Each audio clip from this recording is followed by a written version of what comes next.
Chapter 89, A Cold Death. Ashlock found himself in a silent void. No matter where he looked, complete darkness surrounded him. There was no light or shadows, just cold blackness in every direction.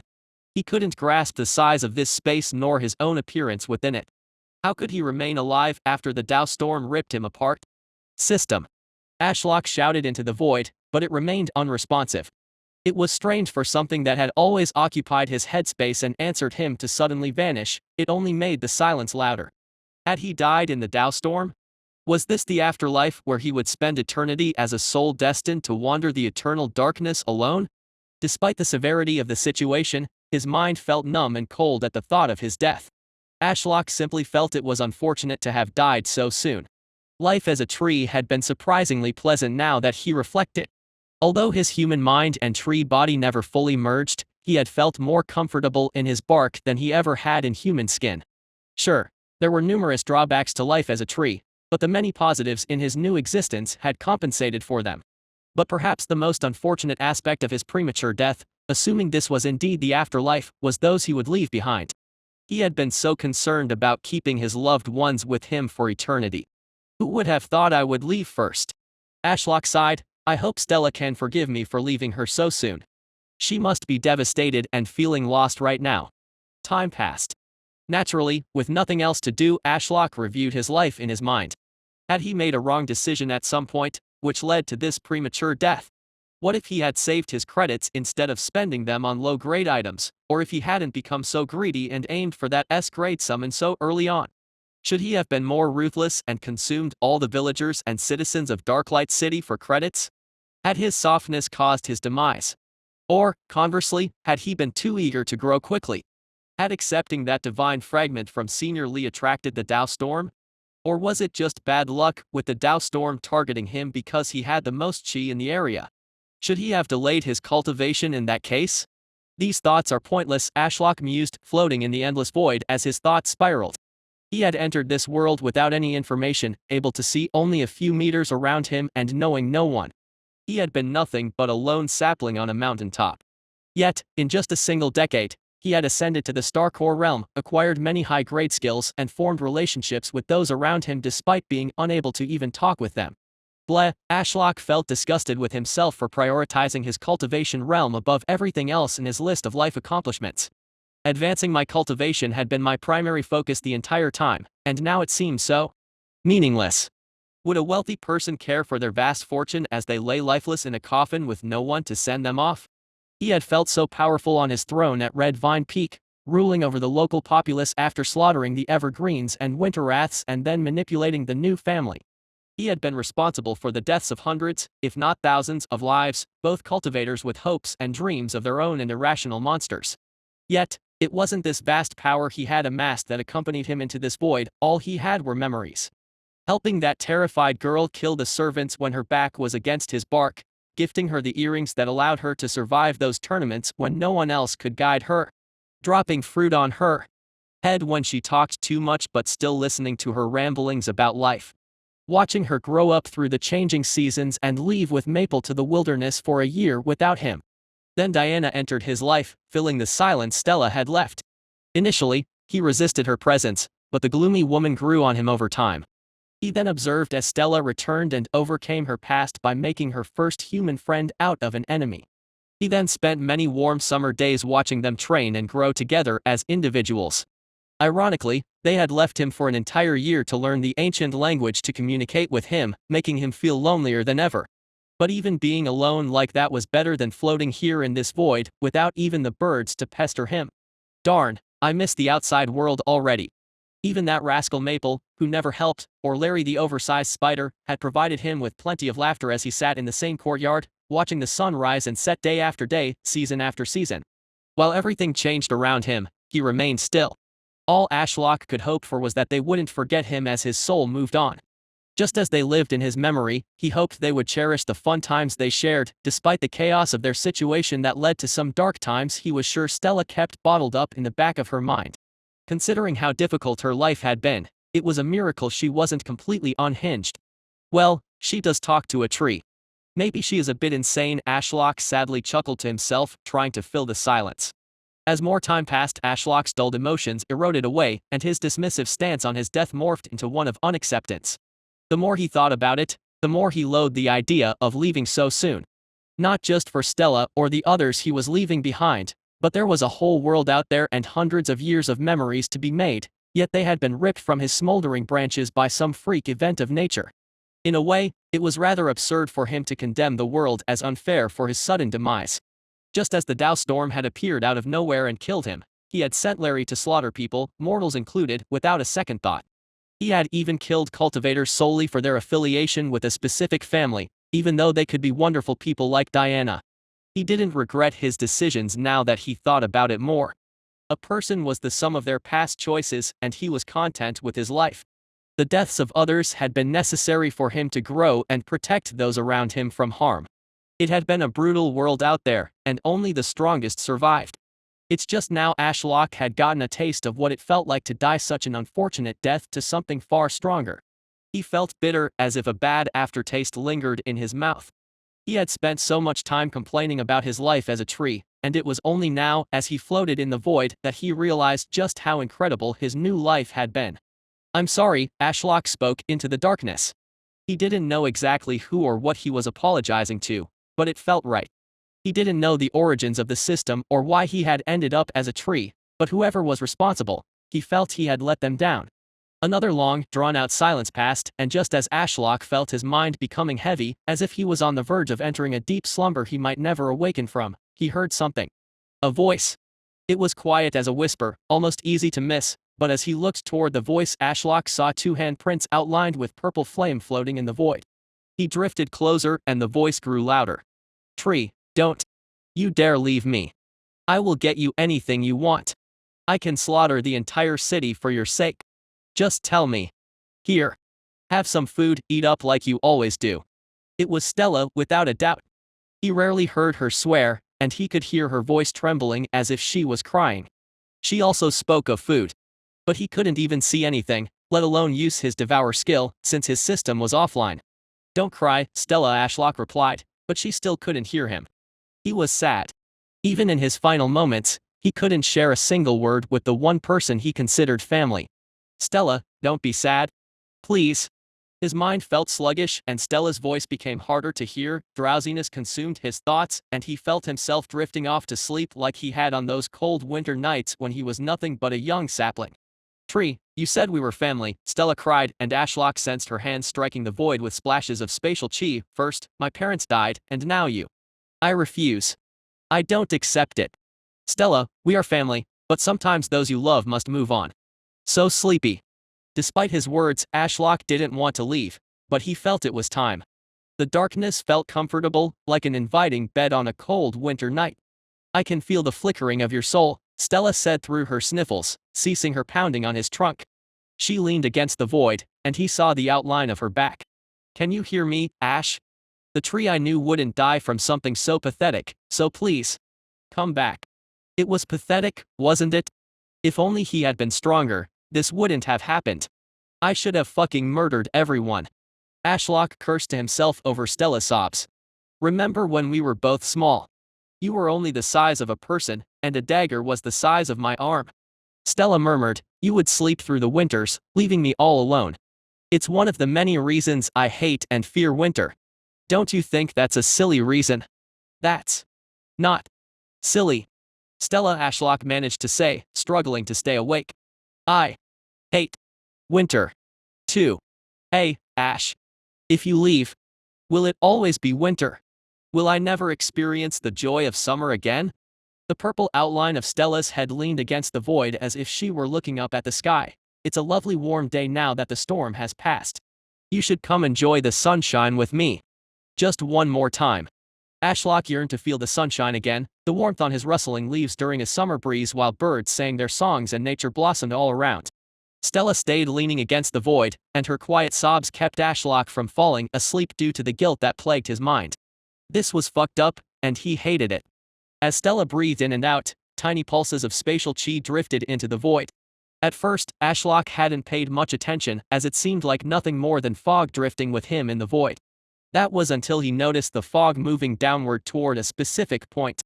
Despite the sleepiness gnawing at his mind, attempting to drag him into an eternal slumber, he resisted and followed the fog with curiosity. He was astonished by what he found. It had been impossible to see before, but with the purple chi bringing a tiny bit of light to the darkness, he saw it. His star core. What had once been a radiant ball of fire with enough power to flood the entire mountain in spatial chi and launch an assault on a Dao storm was now a tiny black dwarf, so dim it was easy to overlook. But the purple chi from Stella was drawn to it and slowly gathered around the dimmed star. Tree, if you must go, I will search the 9 realms for your soul. I promise. Stella's voice echoed through the void, and Ashlock looked up and saw the purple outline vanish. Stella had stepped away. Was that her final farewell? He then saw the purple outline of Stella's forehead and her 2 hands. It appeared she had shifted and was now hugging his trunk. Her silhouette flared up with power as Stella wailed. Ashlock found her cries and constant cursing hard to focus on. He knew his time was nearly up, but the immense amount of chi fog flowing into the void provided a glimmer of hope. He wanted to live. The streams of purple chi flowed past him toward the fading star. He feared it might be too late, but as the coldness of death enveloped him, he saw the dim star flicker. And then there was a ding followed by a message he couldn't have been happier to see floating in the void. System rebooting. The system he had thrown so much shade at for its unreliability. He had never been so glad to see its warming presence. Identified human ego and demonic tree body. Human ego wishes to be free and reborn. Yes/no. Wait, what? Despite his groggy mind, he was startled by the notification. Was he being offered a chance to escape this tree body? If he had been asked a few years ago, he would have said yes without hesitation. But now? Fuck no. In fact, being called a human ego felt insulting. He wasn't a human. He was a tree through and through. Human ego and demonic tree body compatibility, 98%. There is a 2% chance of failure and permanent death. Also, elements of the human ego will be eroded away with time due to demonic tree body. Does the user still wish to be merged? Was this even a question? Before, he had been a human mind trapped in a tree body, but this way, he would become fully tree. He also felt confident in his ability to retain that little bit that made him human even with his new biology. Acknowledged. Chi reserves below the minimum threshold for the merge. User is too damaged to receive full system manifestation. Damage calculated at 91%. Stored energy insufficient for repairs. Ashlock thought 91% damage sounded quite serious. Was there even a piece of his trunk remaining? Activating hibernation until the minimum threshold is reached and merge can be completed. Ashlock didn't resist the sleepiness this time as he felt safe in the system's capable hands. He just hoped his sleep wouldn't be for too long. Stella, I will see you soon, Ashlock murmured as he blacked out. Stella's eyes burned from the tears and her throat felt raw from shouting. She didn't even feel like moving when she felt a hand clasp her shoulder. Hey, you look ugly when you cry, Diana said in her monotone voice as she patted her back. And you're covering the patriarch in your snot and tears. Stella sniffled and took her forehead away from the charred bark. Diana, you're terrible at consoling people. I know, but watching you howl and hug Ashlock's charred remains so tightly can't be good for his regrowth. Diana leaned over and wiped a smudge of ash from her forehead with her thumb. Give the tree some breathing room, okay? Stella reluctantly took her hands off and stood up. The small bit of tree that remained was only about as high as her head and just wide enough for her to wrap her hands around.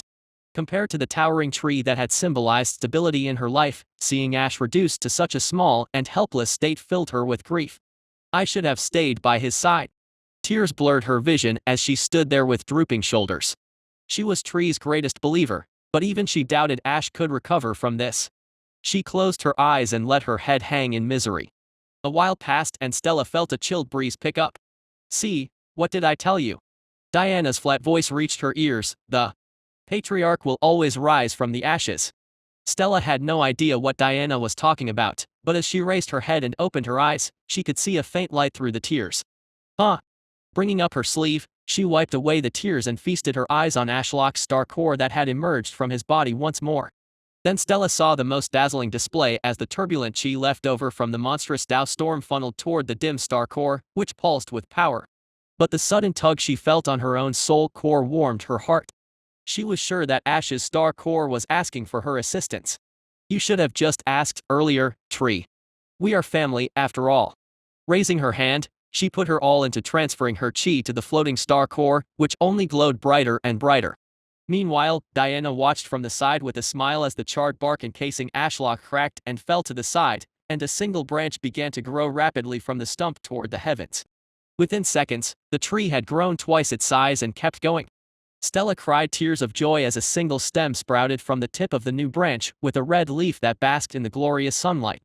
It seems we both returned from death after facing the lightning, Stella said with a smile as her soul core hummed happily in her chest.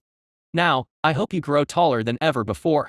You have a lot of children to care for now. Through the tears, Stella looked into the distance. Her view of the surroundings wasn't blocked by walls, as the storm destroyed the pavilion. Not even the rubble remained, just a lone stump on a mountain. Surrounding her on all sides was a mountain covered in beautiful red-leaved trees as far as the eye could see, bathed in the warm light of the setting sun. Chapter 90: A Chance at Rebirth. Ashlock awoke to the golden radiance of a summer day. The sky was crystal clear, extending to the horizon without a hint of cloud or storm. It was perfect, almost too perfect. You were supposed to die. Startled, Ashlock looked down at the source of the voice and saw a majestic young man wearing simple white robes sipping from a steaming teacup. Senior Lee. Ashlock wondered. He still remembered the old man's distinctive jawline and stature, and despite this man's youthful appearance, he matched the memory of the old man in his mind. Why was I supposed to die? The man didn't reply, taking another long sip of his tea before placing the teacup beside him on the bench. In your moment of death, who gave you life? Senior Lee asked calmly as he gazed at the horizon beyond the thousands of stunning red-leaved trees that Ashlock had never seen before. Ashlock pondered Senior Lee's words.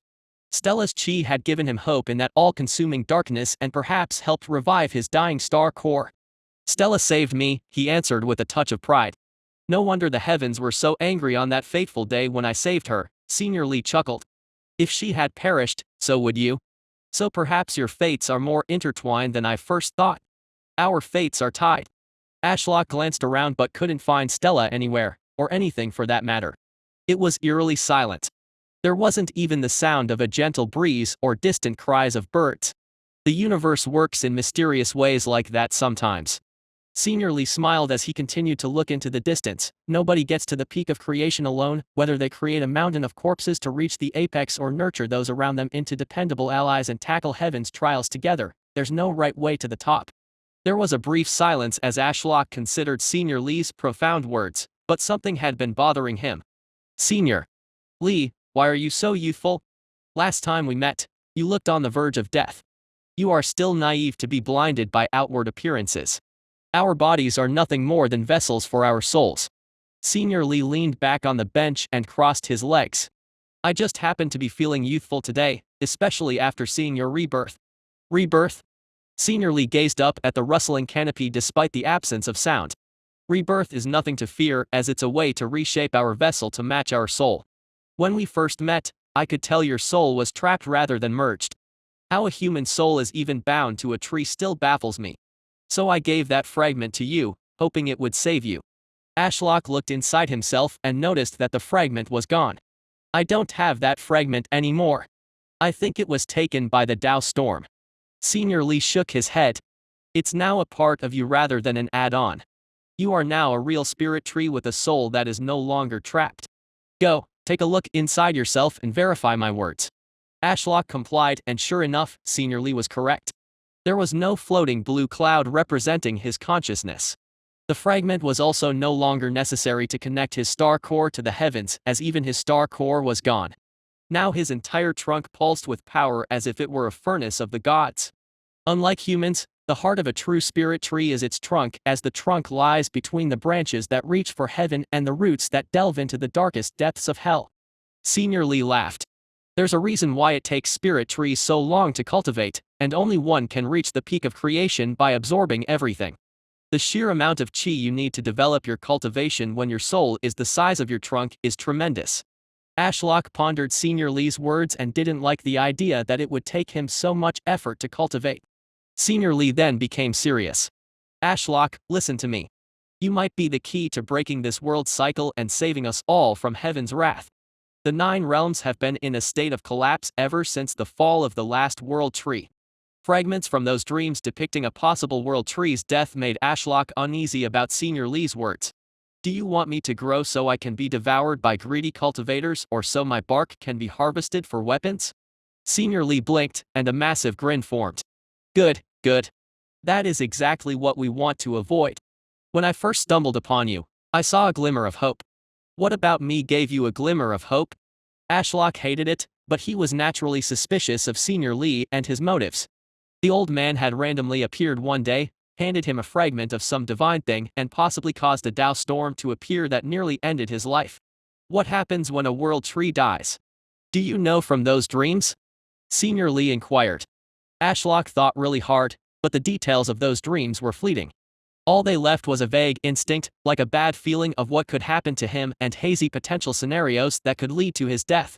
The cycle of life, Senior Lee explained when the silence lingered. A world tree sprouts from a divine seed in the ninth realm, then cultivates for thousands of years until it reaches the monarch realm, the highest possible realm attainable due to the scarce amount of chi down here.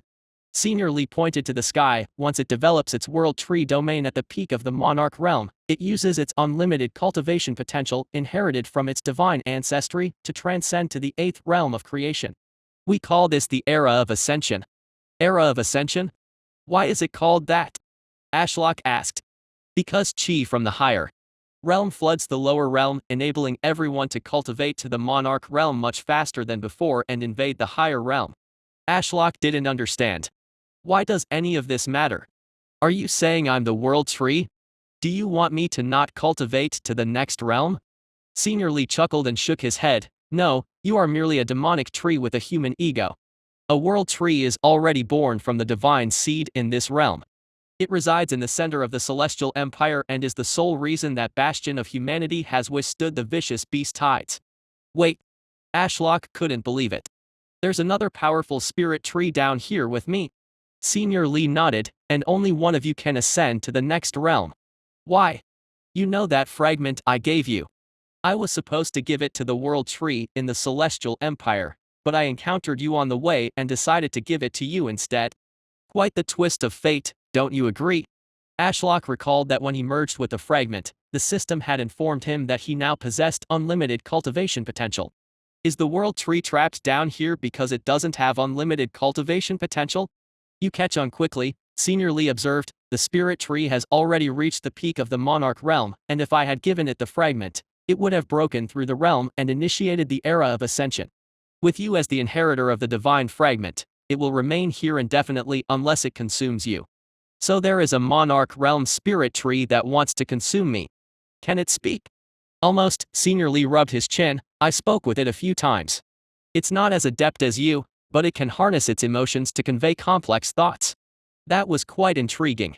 Ashlock wanted to meet this tree and engage in a lengthy conversation about tree life, but something bothered him. Why can't we both ascend? There are 9 realms and 9 fragments. Absorbing just one unlocks your cultivation potential to that of a demi-divine, but you need all 9 to surpass the heavens and become a true divine being.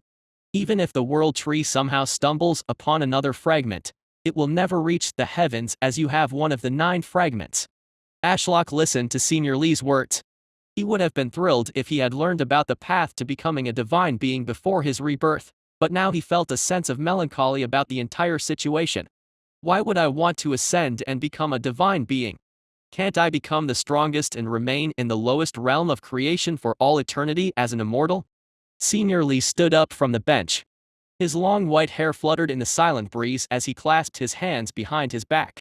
A moment of silence passed as his eyes lingered on something in the distance. What is immortality? Senior Lee seemingly asked the heavens. Agelessness.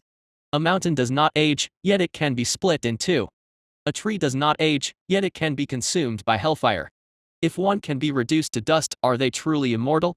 Senior Lee then turned to gaze intently at Ashlock's trunk. His eyes appeared as infinite galaxies. What use is strength in a lower realm when someone like me could descend and obliterate you with a mere thought?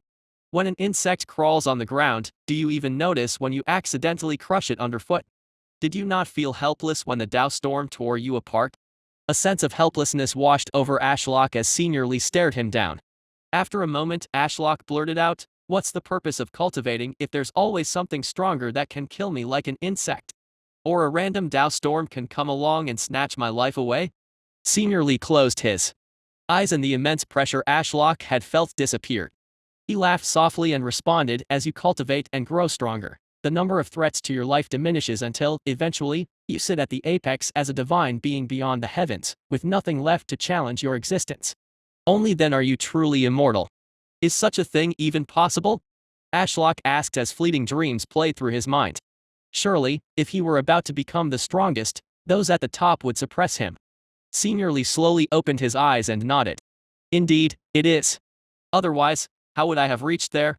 Does a mortal human care if an ant conquers their garden? Do they go out of their way to hunt down the king of the ants and extinguish them if they aren't a bother? Only the ants that invade a human's home eat their food, and sting their foot earn the human's godlike wrath. So if I don't anger or draw unnecessary attention from those above, it's possible to reach the top? Ashlock asked. In a way, it made sense. He didn't go out of his way to kill mortal humans, as their deaths were meaningless to him. He didn't see them as threats, and their corpses wouldn't provide any credits. Was that how those lofty cultivators of higher realms thought? Was he just an insignificant twig to them? Senior Lee nodded. Grow slowly so as not to attract attention, raise those around you to be equally strong, and when it comes time to ascend, you will be able to with their help. That is why I believe you can break the cycle this universe has been trapped in. How so? You have the greedy ego of a human with the ability to think and scheme for your continued survival rather than the naive and nurturing ego of a world tree. Senior Lee grinned. It's that quality that leads me to believe you could become the first tree to bridge the gap between the highest realm and heaven. Only then can we launch an assault on heaven and free ourselves from this prison. Senior Lee then turned and began to walk away with his white robes and hair flying in the turbulent breeze. Ashlock, my time has come to an end, so I must go. I will see you at the top, my friend. And before Ashlock could reply, Senior Lee's body dissipated in the wind like smoke, and the world shattered like glass, suddenly becoming loud with noise. Chi reserves above the minimum threshold. Merge. Complete. Sleep mode deactivated. The sun seemed to teleport through the sky, indicating that it was late afternoon rather than midday, with a few clouds dotting the blue expanse. Ashlock glanced down at the bench and saw Stella fast asleep where Senior Lee had been sitting, yet the steaming cup of tea remained where the man had left it. So it wasn't a dream, Ashlock murmured to himself, gazing out at the horizon over the sea of red trees. The view was so foreign to him. If not for Stella lying on the bench, he might have believed he had been reincarnated on another planet. Where had the pavilion he called home gone? Had the Dow storm wiped it out? Also, why are there so many demonic trees? Ashlock wondered. Automatically established mycelium network with nearby trees. Ashlock felt a sudden influx of chi entering his body. Only now did he have a chance to examine himself, and he was horrified to see how small he had become. But in real time, he could feel his wood cracking as he rapidly grew upward with the chi from thousands of trees pouring into him. Estimated time until full recovery, 7 days. System will remain in low power mode to maximize recovery speed. Hey, system. Can I use credits to speed up the repairs? Ashlock wondered, and the prompts silenced him. Estimated credits for full recovery, 7,260 insufficient balance. Alright, never mind. I can spend a week planning what I want to do next. Everything was happening quickly, and he had much to contemplate. Senior Lee had provided him with a new perspective and long-term goals to strive for, such as a supposed monarch realm world tree in the celestial empire that wanted to devour him. So first I have to get as strong as the patriarch, then survive the beast tide that wipes out entire demonic sects, and finally fend off a monarch realm tree at the heart of the celestial empire that wants to eat me so it can transcend this place and initiate the era of ascension. Ashlock took a deep breath and felt the air flow into his leaves, bringing peace to his mind. He was finally a spirit tree with limitless potential. The world was bleak and out to kill him, but somehow he felt optimistic about the future. He looked down at the bench and saw how the gentle breeze played with Stella's hair. It was easy to get caught up in long-term goals that might take eons, but for now, he would focus on and cherish each and every day as if it were his last. While lost in his thoughts, Ashlock was surprised when Diana crested the mountainside with a man in tow. Stella! Wake up! Diana shouted. Mr. Choi found us a rogue cultivator adept at construction. Stella stirred from her sleep and looked around in confusion. Didn't I fall asleep while leaning on Ash? How did the bench come back? She then pushed herself up and eyed the cup of tea while furrowing her brows. And who left tea here? While Stella was puzzled, Diana spoke with the man. Douglas, this is the Ashfallen sect, your new home. The large man with golden brown hair and muscles fit for a miner surveyed the mountain peak devoid of anything other than a rapidly growing tree and a single bench with a half-asleep girl sitting on it. You can't be serious, Douglas grumbled. What kind of sect is this? There's nothing here but a fucking tree. Diana replied in the flattest tone, exactly, that's why you are here to build what we lack. Douglas replied as he scratched his head, where the hell is your leader? I want to speak with them. Diana walked forward and bowed before Ashlock. Patriarch, I see you are still recovering, but can you grace us with your presence? Ashlock wanted to remain silent until he fully recovered, but since Diana asked so nicely, he felt it was only right that he took a look at his sect's latest recruit. Douglas snapped his mouth shut as the rapidly growing tree split open, and an eldritch eye gazed upon his soul. He then shakily knelt down and lowered his head. Bloody hell, why in the 9 realms is a tree glaring at me? Is this your patriarch? A tree? Ashlock hummed to himself. The man was a little rough around the edges, but with some training, he could serve the Ashfallen sect well. The Dow storm might have wiped out his pavilion and torn him apart, but in its wake, it had given him purpose and a chance at rebirth. A rebirth he planned to live out to the fullest by reaching for the stars and protecting those closest to him from harm. Chapter 91 Ashfallen Sect's New Member. The rebirth gave Ashlock an opportunity to retake control of his life, as throughout his life in this new world, he had constantly felt forced into situations and compelled to react to threats as they arose.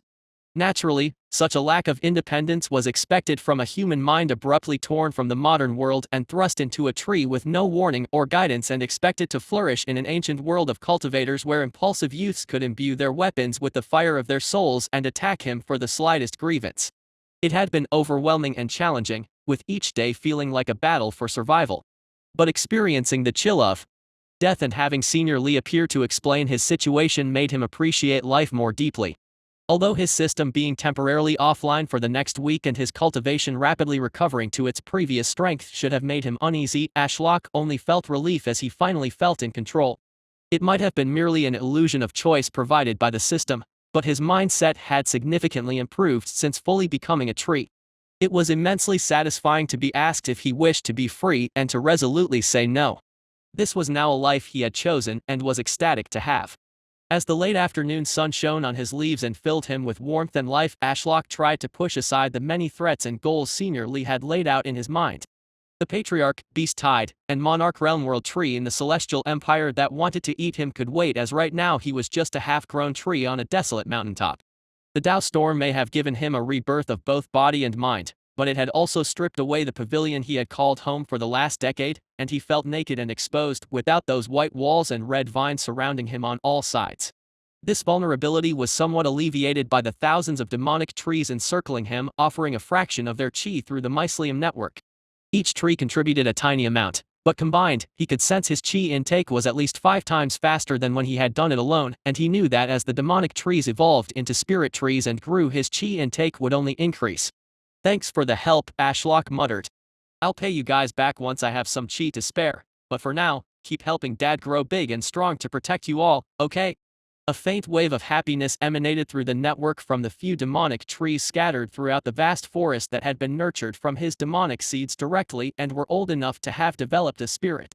With the new demonic forest addressed, it was time to refocus on the humans.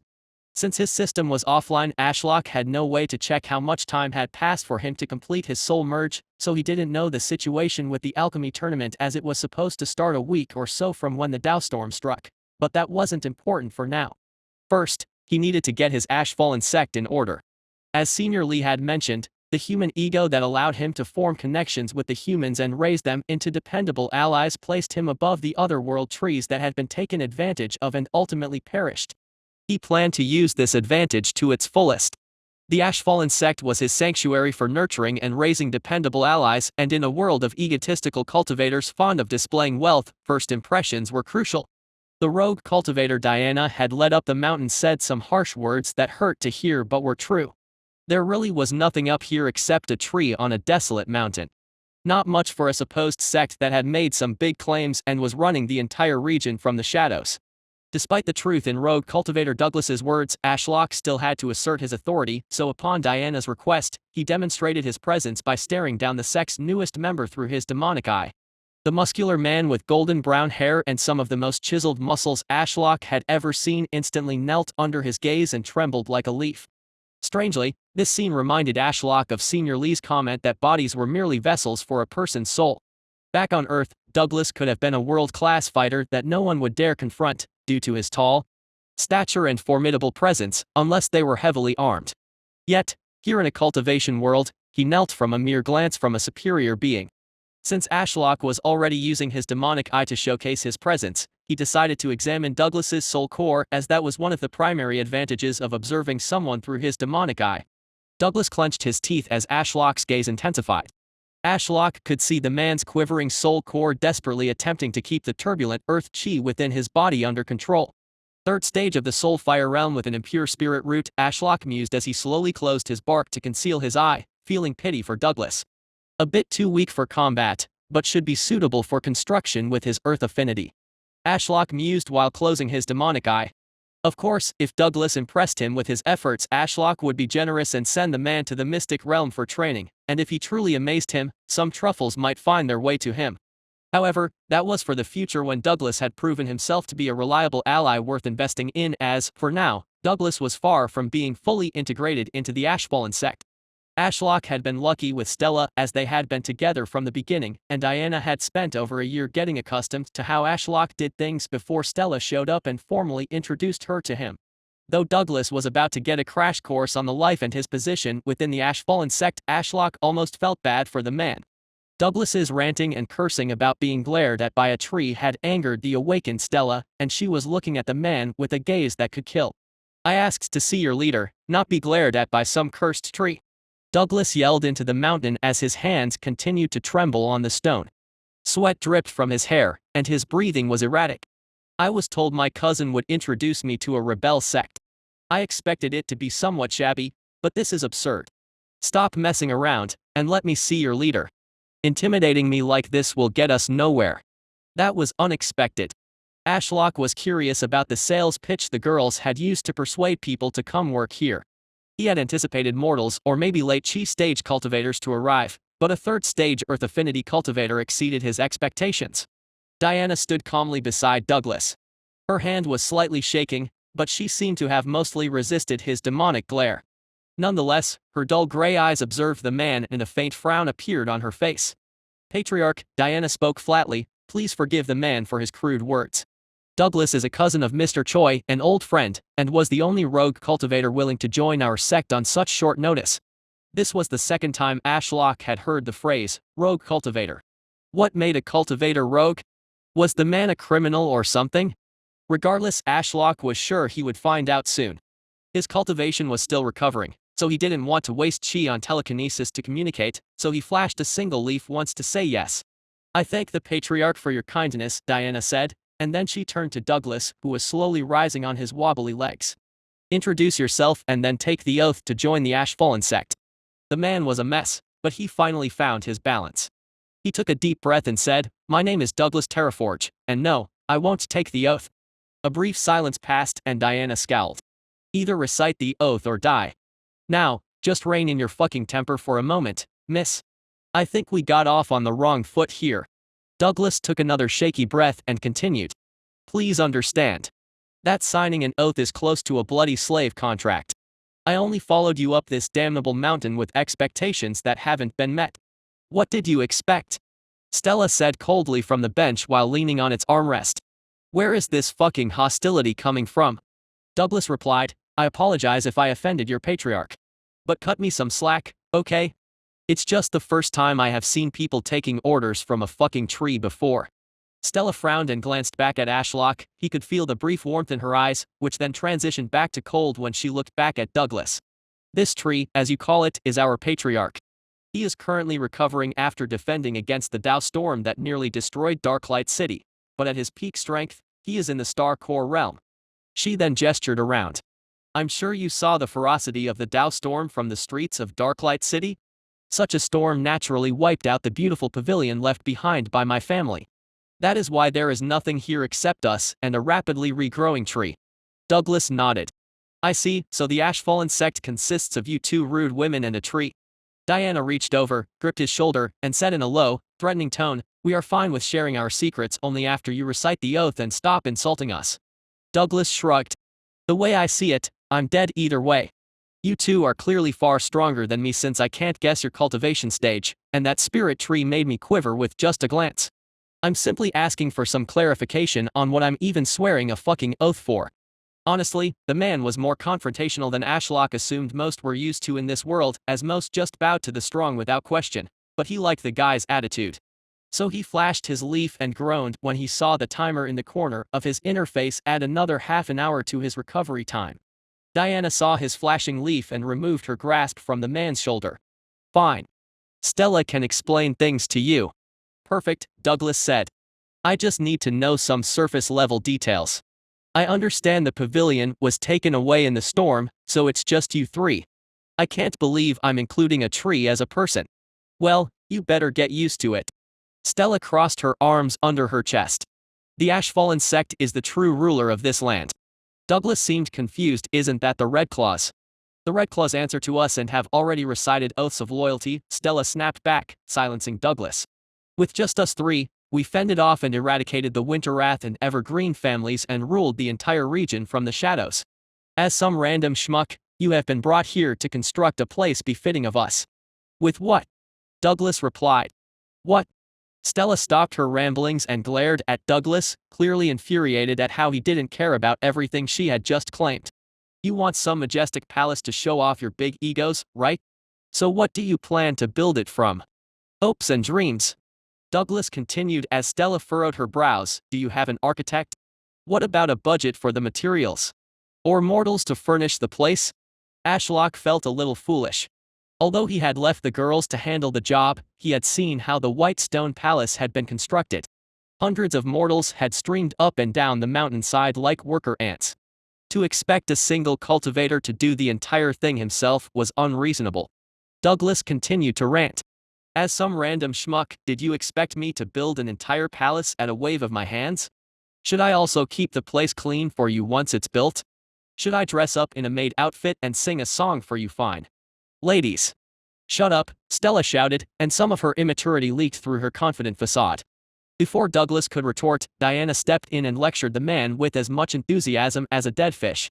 Douglas, we have many people to rely on. Even if you can't see them, they're here. We have connections in the city, including Mr. Choi. We can mobilize the Red Claws to secure as many mortal servants as needed, and there's an abundance of building materials all around. If that's not enough, we have thousands of dragon crowns on hand to purchase anything. Diana's rant reminded Ashlock that he needed to get the Red Claws back to work. Sadly, they were buried deep in the mine under thousands of meters of rock, waiting out the Dowstorm, and he didn't want to add another day to his recovery time to portal them out. Fine, Douglas crossed his arms. If what you say about the resources at your oh-so-powerful sect's disposal is true, I don't mind reciting the oath. But let's be clear, constructing a palace with a wave of my hand is beyond my abilities. However, I could carve some rooms into the mountain right now. For some reason, Ashlock had been far too focused on getting that sense of safety that being surrounded by pavilion walls gave him. When the actual logical solution all along had been to build the Ashfallen sect inside the mountain. Now that Douglas brought up the idea, it seemed almost too perfect for many reasons. First, building a giant shiny palace atop a mountain was an ideal way to blow their cover and attract the attention of others when the Red Claws' white palace was supposed to draw everyone's attention. Second, it wasn't certain if the beast tide included monsters capable of burrowing through rock, but the Dowstorm had taught him that above-ground structures were futile against cataclysmic events unless they were runically enchanted. Finally, his hollowed-out roots could serve as tunnels to connect the rooms.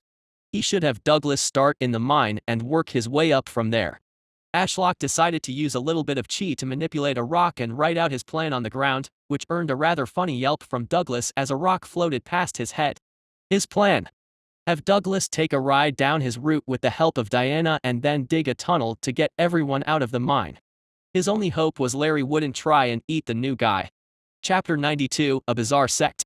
Douglas tried to ignore the awkward tension in the air as he finally felt the shivers that ran through his body subside.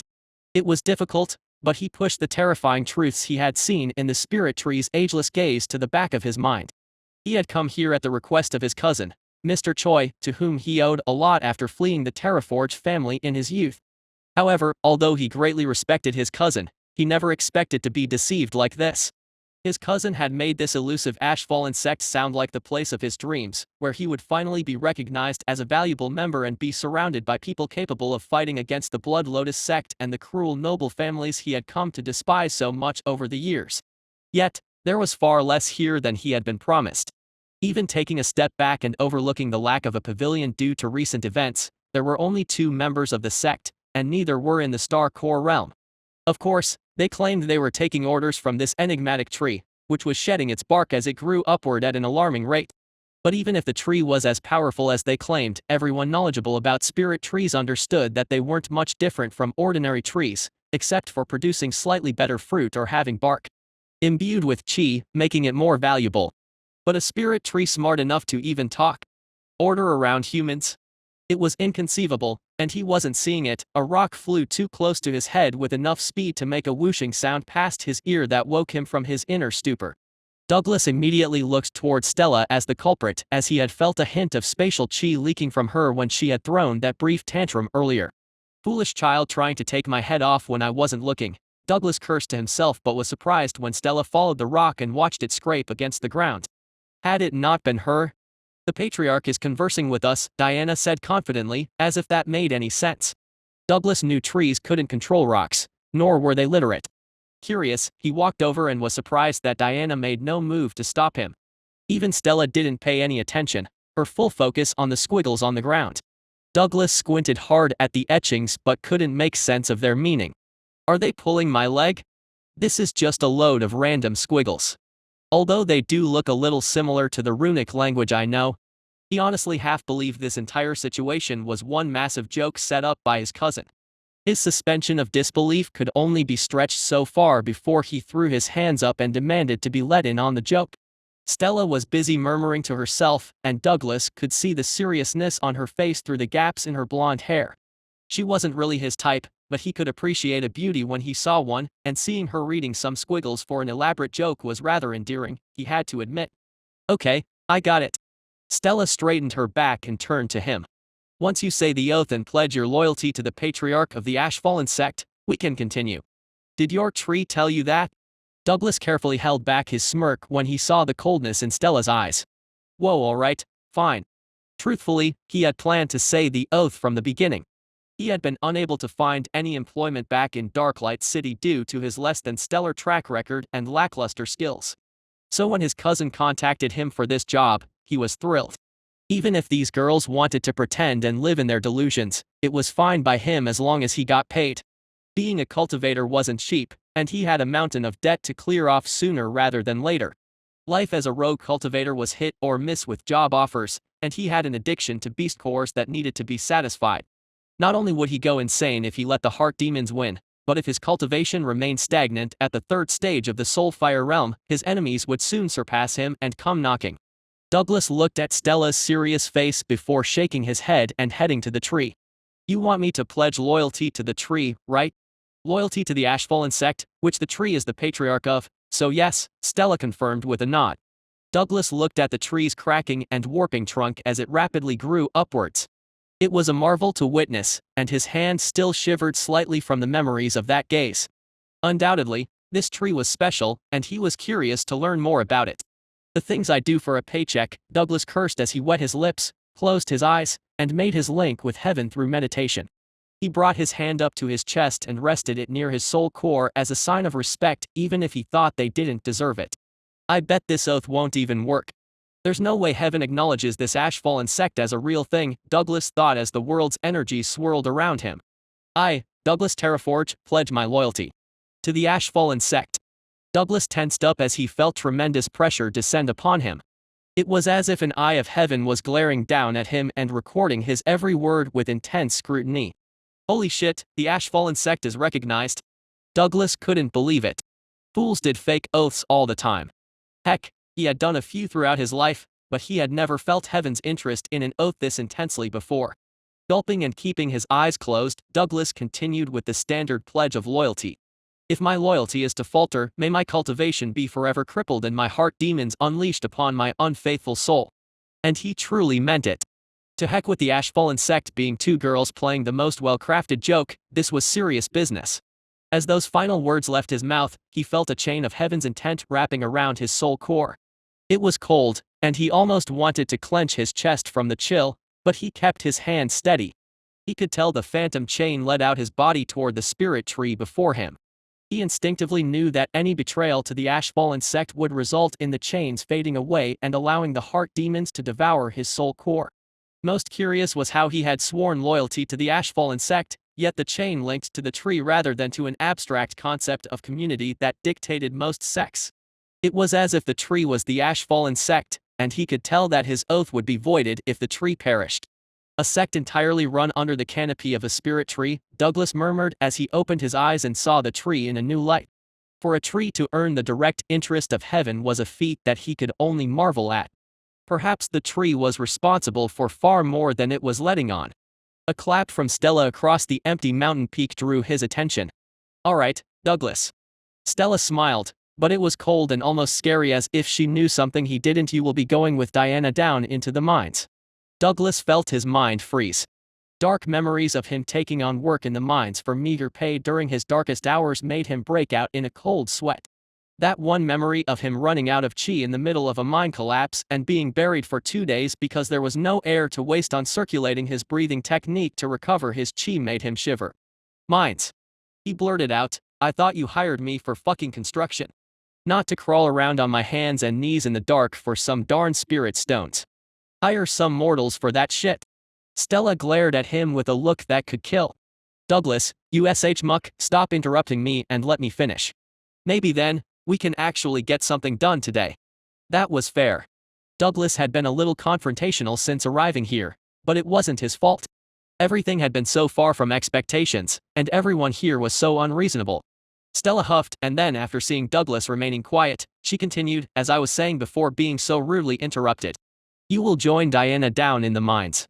Your first task will be building a tunnel from the mine to the outside so the people trapped there can escape." "What people?" Douglas asked. "Why are they trapped down there?" Stella waved him off. "Don't worry about that. Just take this." She held her arm out, and a black cloak materialized in her hand out of thin air. There was no flash of gold from the many spatial rings decorating her fingers, nor any whiff of spatial chi. How had she done that? Douglas had to admit he was impressed and eyed the cloak with a hint of awe as Stella approached and shoved it into his hand. "Wear this cloak. As the newest member of the Ashfallen sect, we need to keep your identity well hidden. This is a cloak of concealment. It comes with a big hood to hide your face. That's it." Douglas had to admit the cloak was made of decently soft and durable material, and it was equipped with a massive hood he would expect cultists to wear, but did such a cloak with that name really do nothing impressive? "Yeah, that's it." Stella shrugged. "Diana will also give you a mask. Just keep your mouth shut down there and follow Diana's orders. Don't interact with anyone if possible." What Douglas tried to ask more questions but was interrupted as something was shoved into his other hand. "A mask?" he mumbled, inspecting the black wooden mask. "Put it on," a slightly distorted voice he recognized as Diana said. Looking up, he saw the black-haired girl wearing an almost identical mask to his, but it was bone white. All right, Douglas grumbled as he fastened the mask to his face, put his arms through the cloak, and tightened it around himself. He couldn't see himself, but he guessed he looked rather menacing. "Looking good," Diana said flatly as she gestured for him to follow her. "We'll take the fast route down." "Fast route?" Diana nodded. "Yeah, it's right down here." Walking over and following her gaze, he saw a dark hole in the ground that seemed to lead to a tunnel of some kind. Upon closer inspection, he noticed it looked like the inside of a tree root. "You want me to go down here? How far is it?" Douglas felt at ease when surrounded by rock, but a thick tree root wall between him and the mountain rock would isolate him from his environmental strength. Diana was already climbing into the hole with water from the air liquefying around her hands. "Don't worry, just follow me and keep your head facing upwards if you don't want to drown." It was impossible to tell if she was joking or serious, with the creepy white mask obscuring her facial features and her flat tone. However, the strange woman had already vanished into the hole, and he could barely see the tip of her head at this point, so he reluctantly began to climb down into the tunnel. "Not coming." he asked Stella, who had returned to the bench and was lying lazily under the tree's canopy with a smile on her face, and her eyes looked suspiciously full of endearment at the rapidly growing tree. She tilted her head toward him at his words and scowled. "Just leave Tree and me alone." "Oh, okay." He felt like scratching the back of his head in confusion but couldn't take the girl's wrathful glare that hinted at her peak stage cultivation realm. Why was nobody in this sect normal? What had his foolish cousin roped him into? With a sigh, he allowed the dampness of the tree roots to engulf him and he began to fall. And fall. Faster and faster. Concern rose quickly in his chest as the wind howled past his ears, and he plummeted through the mountain. Was this an elaborate way to assassinate him? He was confident that he would survive the fall with his sturdy body, but he would need a few moments to heal with a pill. Was Diana waiting at the base with a dagger, ready to slit his throat? His heart pounded in his chest, and his soul core hummed as the earth chi he had stored up in his body rushed to reinforce his legs to brace for the incoming impact. He felt his entire body tense up, and just as he sensed the ground drawing near, he hit a wall of freezing water. Ugh! Douglas choked as water smacked him in the face and rushed into his mouth and nose. Diana's advice of keeping his head up echoed in his mind as he plunged through the water and landed on the floor with far less speed than before. Coughing up a lungful of water while crumpled on the ground, Douglas rolled over to see Diana standing there, looking down at him with her hands on her hips. "You didn't listen to my instruction about keeping your head up, did you?" Douglas groaned in response as he tried to push himself up and walk on his shaky legs. "I did listen." "No, you didn't," Diana snapped back.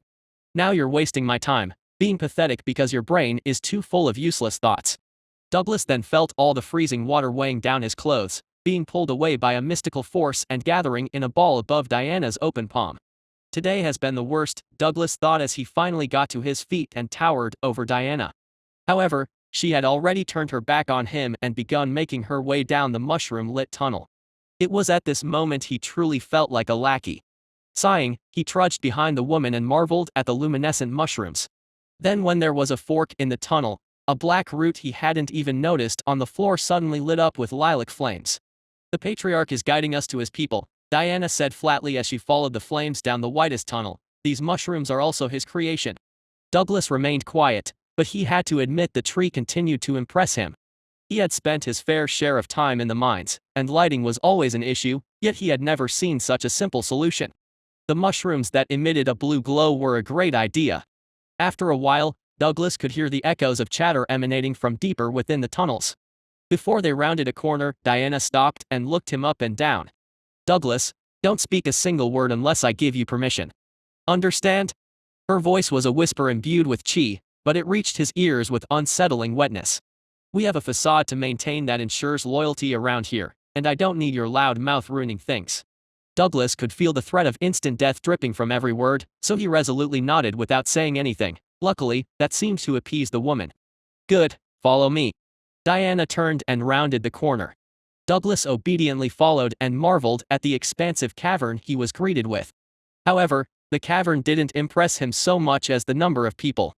Hundreds, if not thousands of people were gathered around a seemingly artificial stream running through the cavern's center. There was a strong smell of food wafting from the far embankment of the river, where he saw many mortals gathered around small mountains of belongings and quietly chatting among themselves over bowls of food. Meanwhile, on the closer side, Douglas noticed many cultivators sitting in stone-cold silence. An awkward tension existed between the two groups, but their arrival quickly drew the cultivators' attention first, likely due to their use of spiritual sense.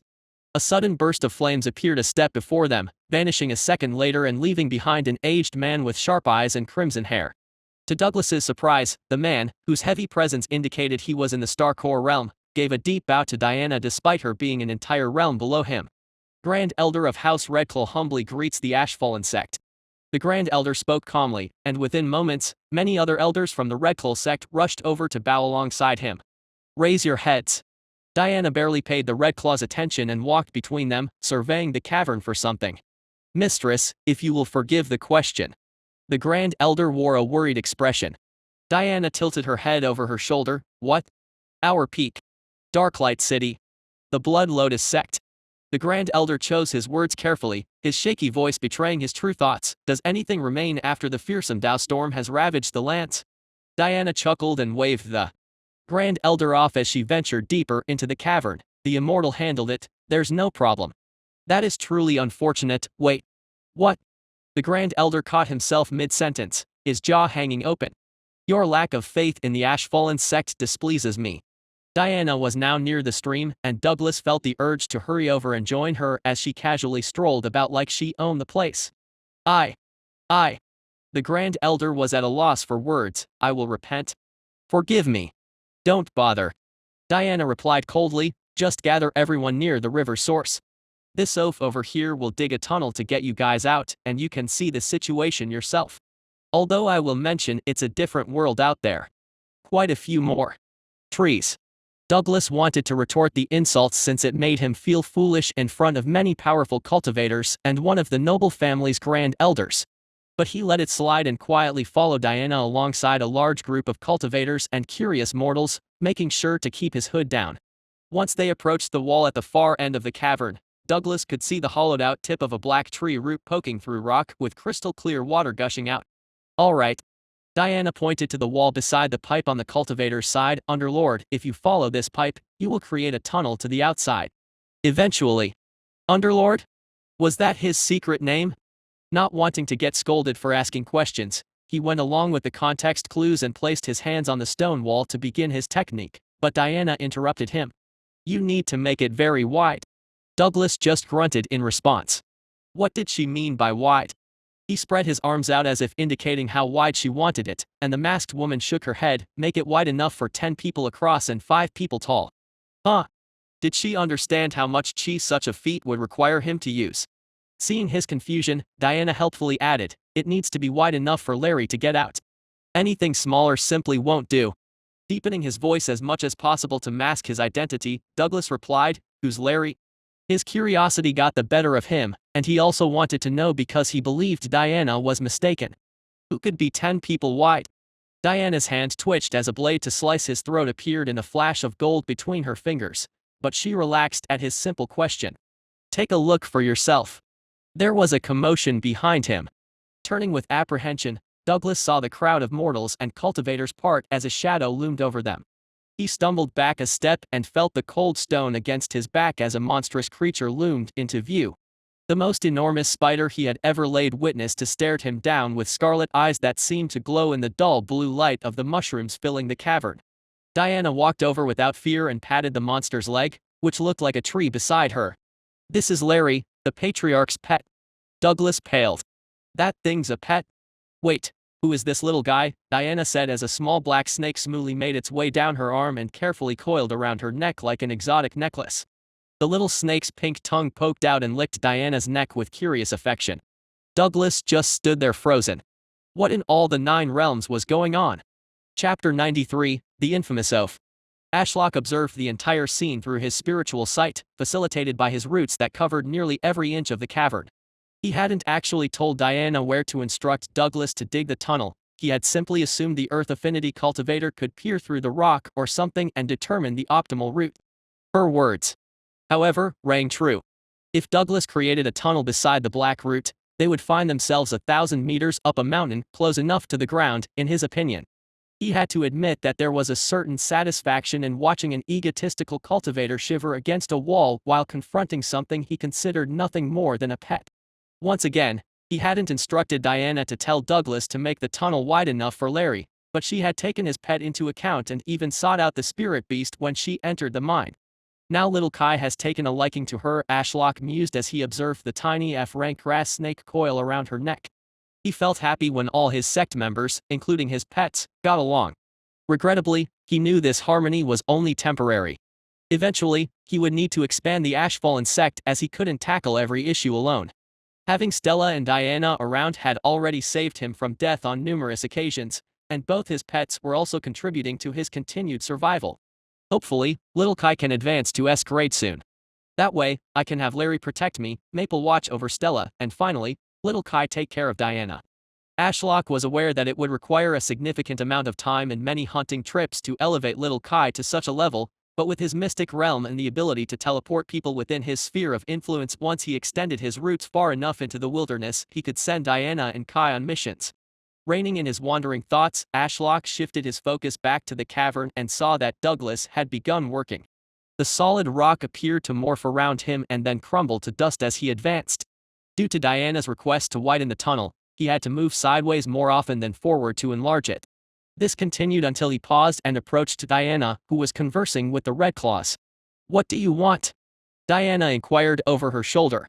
When Douglas didn't reply with gestures, she summoned a dagger to her hand again and tilted her masked head. "Speak, oaf. What is it? Can I make the tunnel through the mountain and then expand it afterward for that thing, I mean Larry?"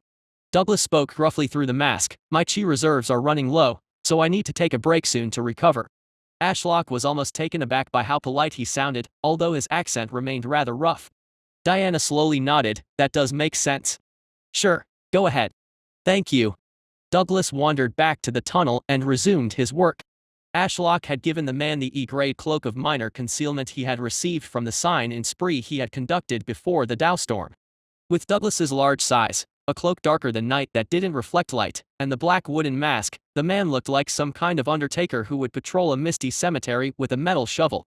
After a few minutes, Ashlock grew bored of watching Douglas effortlessly tunnel through the rock and planned to return to the surface, but he caught a conversation between a Redclaw elder and a youth at the last moment.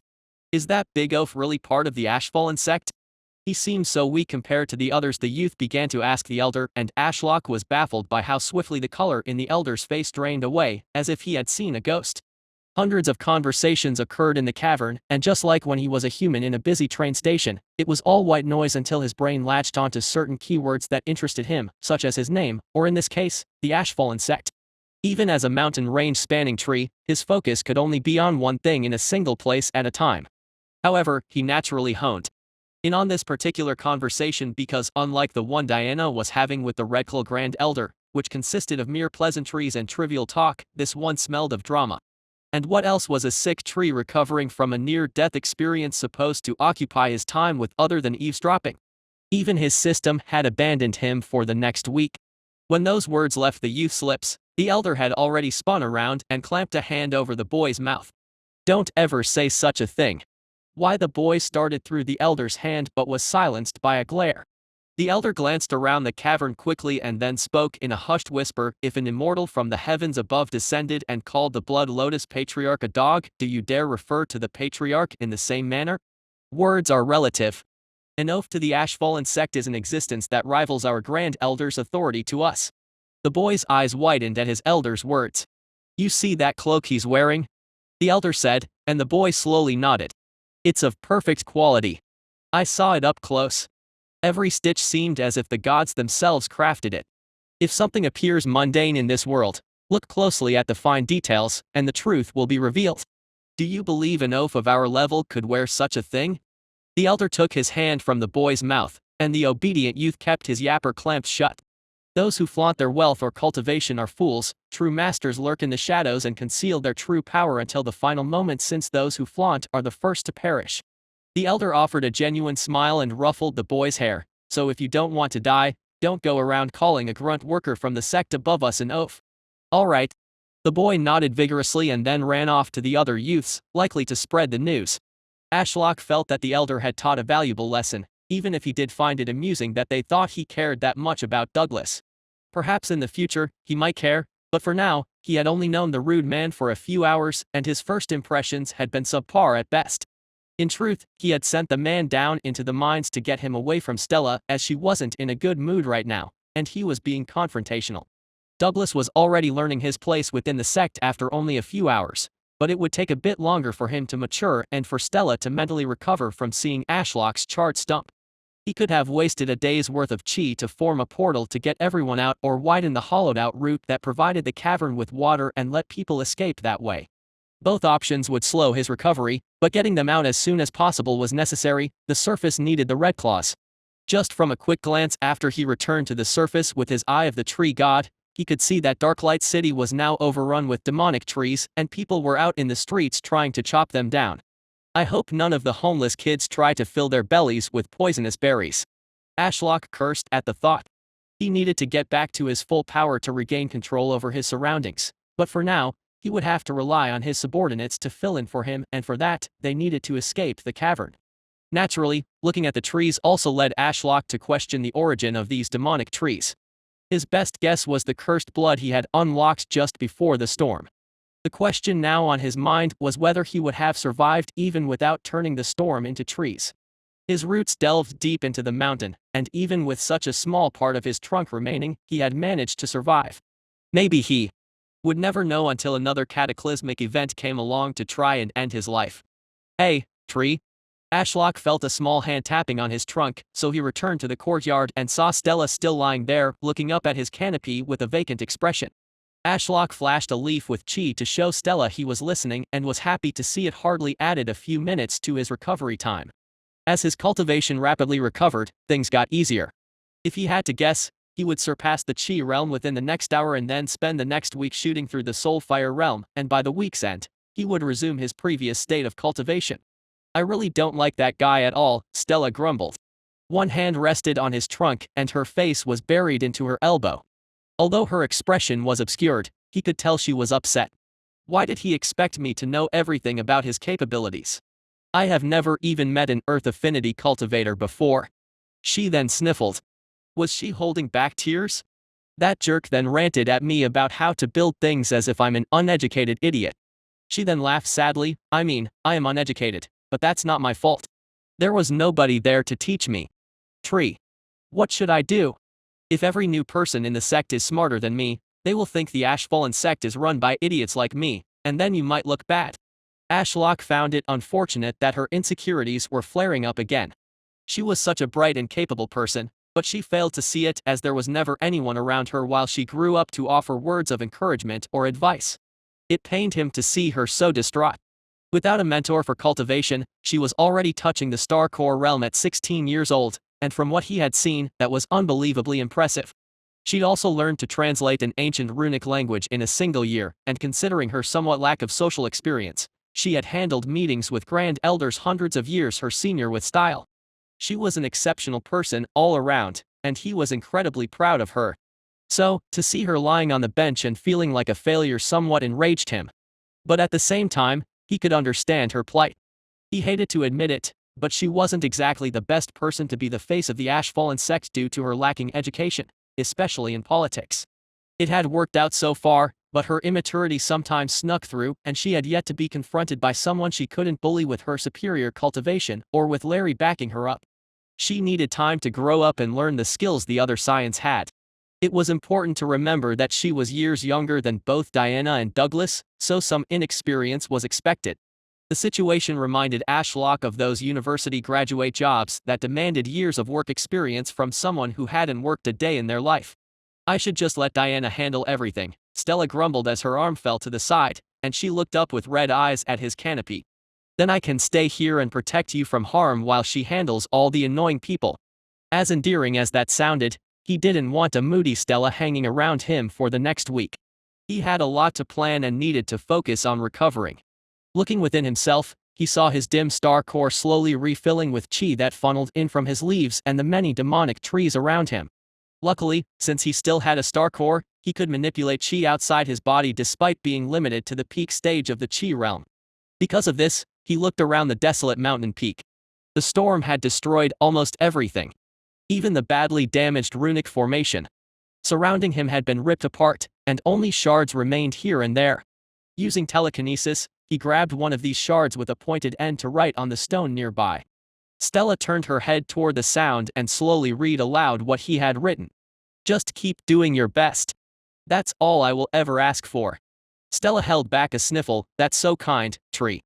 The scratching sound continued as Ashlock wrote out one last line. Now stop crying so I can sleep. Stella read and then laughed while she wiped her tears away. Okay. Sorry, tree. I'll let you sleep and go cultivate. Stella wiped away the tears on her sleeve and got up from the bench. Then after a long stretch and slapping her cheeks to wake herself up, she looked around the empty mountain with a frown. Wait, where can I cultivate? There's no runic formation anymore. She wandered over to the approximate area where the last runic formation courtyard had been.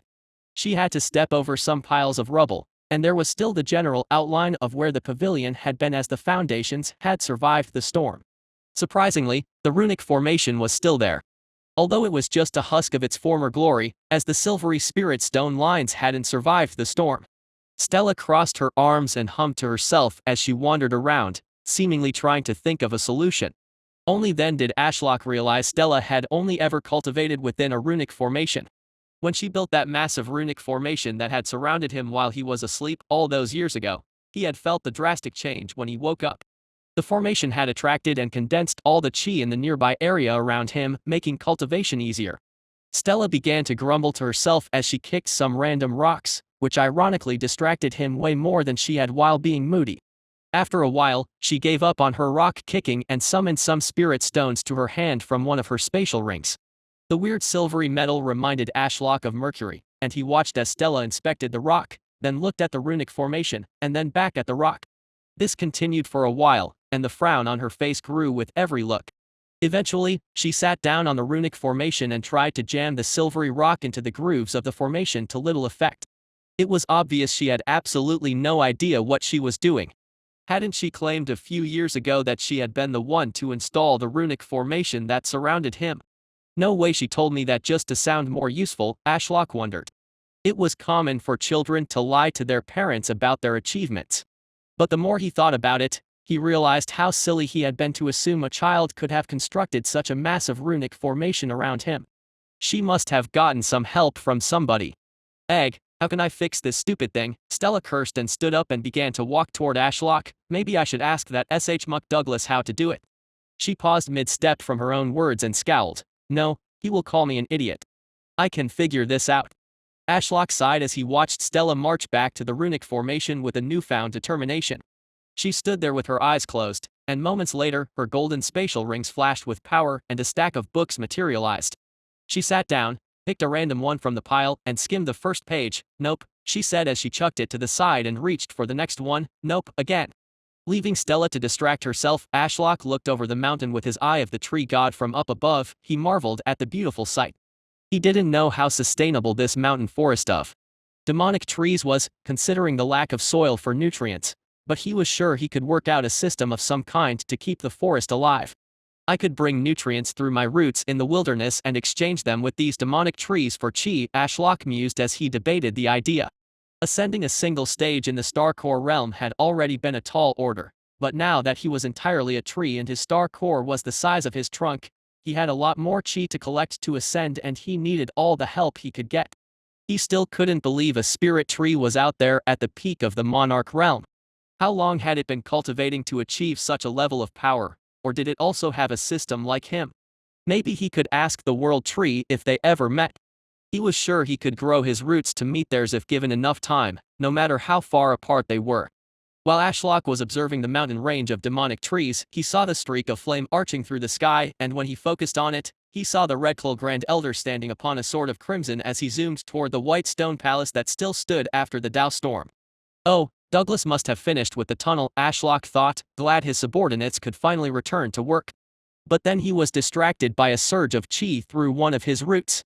Switching views back to the mountain peak, Ashlock saw Douglas fly out of the hole in the ground that led to his hollowed-out root, followed by a waterspout, and unceremoniously land on his face a few meters away. Diana, with little Kai wrapped around her neck, effortlessly followed and gracefully landed on her feet. She then looked around and spotted Stella surrounded by a mountain of books and furiously muttering to herself. Hey, Stella, Diana said flatly, what are you up to? Stella whipped her head around and scowled, learning about runic formations. Diana took off her mask and furrowed her brows. Why? Just ask Douglas, it's one of the most common jobs of Earth Affinity cultivators, as only they can really turn the spirit stones into a liquid form unless you have an artifact. Why are you glaring at me like that? There was a tense moment, and then Stella hurled the book she was holding across the courtyard while huffing. Clearly annoyed at being told her efforts over the last hour had been futile and her only option was to ask Douglas to fix it. Ashlock seriously debated activating Hibernate and ignoring everyone for the next week. Chapter 94, Runic Formations. Did someone mention runic formation? Douglas shouted, pushing himself out of the rubble he had fallen face first into. He was drenched, with a thick layer of dust from the wreckage covering him from head to toe. Even his brown hair had turned white from the grime. Diana casually walked over and effortlessly extracted the water and dust from Douglas's clothes, forming a ball above her palm that turned into a dusky snow globe. With a flick of her wrist, the water ball transformed into mist and was carried away by the wind. She then crossed her arms and lectured in a monotone voice, "Stella, why are you in such a bad mood today? The patriarch is recovering, and we have Douglas here to rebuild what was lost in the Dow storm." Stella scowled over her shoulder, but then her eyes widened. "Diana, why is there a snake around your neck?" Hum. Diana hummed until she remembered the tiny black snake. "Oh, this little guy? Not entirely sure. He was sleeping on Larry's back and then took a liking to me. He's so cute." Stella ran over and extended her finger. The snake cautiously approached but reeled back and tried to hide behind Diana's neck. "Hey, why is it scared of me? Maybe because you have a fat squirrel on your head." Diana rolled her eyes as Stella reached up and felt the soft white fur of Maple. Ashlock witnessed how Maple appeared out of nowhere and perched himself on top of Stella's head. Somehow, the squirrel seemed weightless, so Stella rarely noticed when he decided to sleep on her head. "Maple, when did you get here?" Stella grumbled, "And why do you keep running off? Where were you when the Dow storm hit?" Ashlock was glad the squirrel didn't seem to mind people doubting him, as Maple didn't react to Stella's words and continued to sleep, likely recovering from the monstrous ability he had unleashed on the Dow storm. He was still unsure of Maple's full capabilities, as that attack on the Dow storm had been the closest to him actually getting a glimpse of what he could do. "Aw, when majestic squirrel." Stella grabbed Douglas's outstretched hand by the wrist, keeping it firmly in place. The giant man still wore his black wooden mask, so his expression was indiscernible, but the gasp of surprise told Ashlock that Douglas hadn't expected such a strong reaction to his innocent gesture. "If you touch a single hair of Maple's," Stella warned, "don't blame your death on me." Maple watched Douglas lower his hand to his side, and then, seemingly satisfied, the squirrel closed his eye. Would Maple have really killed Douglas? "Hey, Maple. I know you can hear me. I know Douglas and Diana aren't in the mutual pact, but please don't kill any of my sect members for small transgressions against you, okay? Their survival and growth directly benefit me." Maple sprawled out on Stella's head with his limbs far apart but gave Ashlock a thumbs up. With the murderous squirrel under control, Ashlock realized that Larry was still missing. Expanding his spiritual sight, which now covered most of the mountain peak, he saw the massive spider crawling up the mountainside at a sluggish pace. The brute must be hungry, Ashlock mused. Larry had been confined to the cavern for some time and couldn't go hunting. "Well, I need him to help translate for me up here, as I don't want to waste chi while I'm recovering. He can go hunting after." Communicating with Larry required only a tiny bit of chi compared to controlling a slab of stone with telekinesis and accurately writing out a message. Douglas rubbed his wrist. "Stella, I apologize for trying to touch your pet." "No apology necessary. I should have warned you earlier since you two haven't been formally introduced." Stella pointed up at the dozing squirrel. "This is Maple. He emerged from a rift leading to a hellish dimension, where a monster with an eye many times the size of our patriarch lurked. He may appear cute, but he might be the strongest one here. Also, he is not my pet." Maple, indifferent to both insults and praise, continued sleeping. Sometimes Ashlock wondered if he had a pact with a mythical squirrel or if Maple was actually a sloth in disguise. Douglas removed the black mask from his face and, taking Stella's warning seriously, examined Maple as though he were a ticking time bomb. Stella shifted her focus from Douglas to little Kai, the snake wrapped around Diana's neck. "Have you named the snake yet?" Diana hummed in thought. "I don't think I should. It acts strangely friendly, like the patriarch's other pet, so it might already have a name." Just then, Larry crested the side of the mountain peak and Ashlock informed him through the tether about the grass snake. "Kaida," Larry declared gruffly, drawing the attention of the girls and Douglas. "He is the newest guardian under Master's eternal guidance." Stella took a moment to translate the words in her head before gasping in understanding. "So the snake is called Kaida and is Tree's pet like you?" Larry slowly crawled closer and huffed a plume of ash from his mouth. "Mistress, I'm far from a simple pet like that small snake that can do nothing but look cute. I am Master's faithful servant and part-time executioner." "Sure you are," Stella rolled her eyes. "Forgive my question, but you can understand the spider." "Ahem, I mean Larry?" Douglas asked.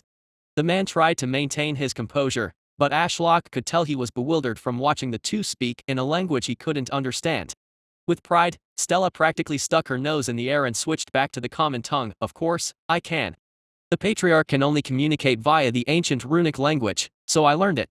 There was a brief pause as Douglas processed the information.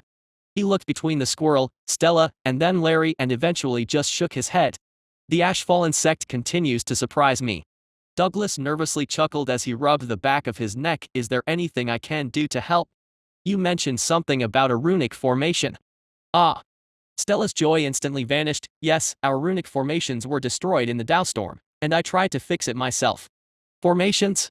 Douglas seemed surprised. You had two up here. Stella reluctantly nodded. There was a smaller personal one that my father used when he was still alive. It was constructed of high-quality stone and strengthened by runes to withstand stage ascensions up to the nascent soul realm. Douglas whistled in appreciation. That must have cost your family a small fortune to have built. Stella shrugged. No idea. It was here when I was born. Right.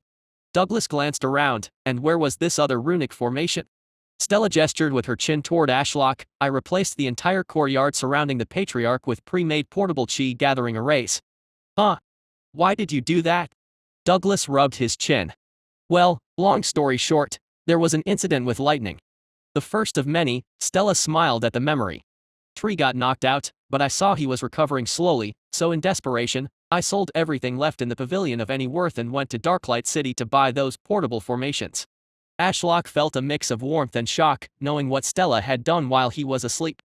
The thought of such a young girl venturing into the city alone to sell items belonging to her family to create the chi-gathering formation that had surrounded him broke his heart. Although it had been beneficial, he still cursed the lightning for causing such a situation. Douglas furrowed his brows. Why didn't you just hire an earth cultivator to create one for you? I was about 10 years old at the time and terrified everyone was out to kill me, Stella sighed. Also, it wasn't like I bought them all at once.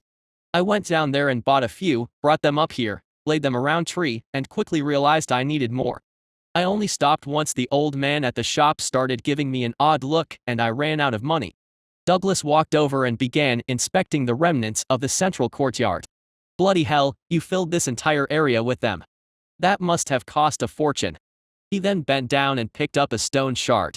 And low-quality materials as well. No wonder it didn't survive the storm. Stella shrugged. Actually, that formation has been in disrepair for years. People kept coming here to fight, and they destroyed a bit of it each time. Honestly, I had been debating replacing it with something more proper, but I lacked the funds to do so. Stella raised her fingers weighed down with golden rings. But now I have the wealth of hundreds of people stored in these rings. If there was one thing the Ashfallen sect had, it was now a vast wealth. Of course, it wasn't sustainable income, but it was a sizable bounty they acquired after slaughtering hundreds of evergreen and winterwrath cultivators. But if they wanted to hire many mortals and buy materials to create things, they would need a more reliable source of income, and Ashlock was still betting on alchemy to be the Ashfallen sect's main export. That was why he wanted to keep pushing ahead for the alchemy tournament despite all the risk. Obtaining a top-tier alchemist he could keep within the sect and have teach Stella or maybe Diana would be very beneficial. And who knows, perhaps the Alchemist Tournament of Darklight City could become a yearly event that brings in more wealth and talent to the city.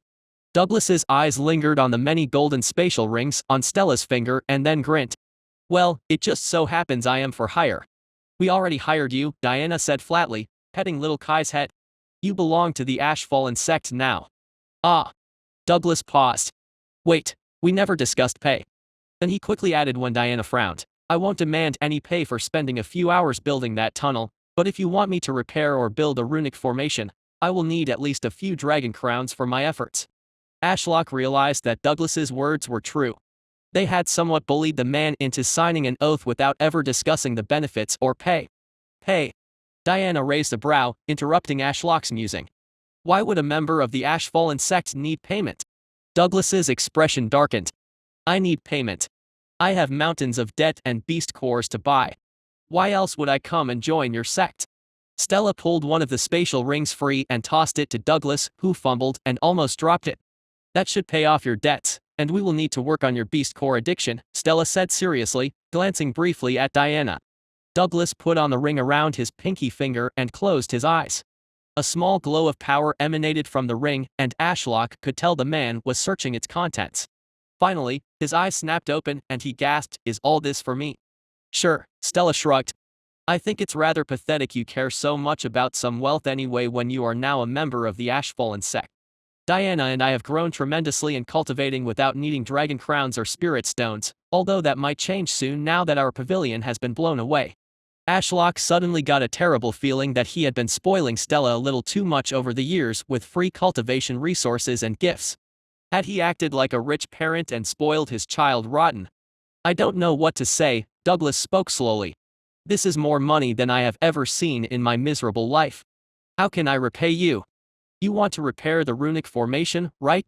I can do that right now. Seeing Douglas so appreciative of her gesture, Stella seemed to cheer up. That would be much appreciated, as trying to reach the Star Core realm without a runic gathering formation is a futile endeavor. Stella then crossed her arms.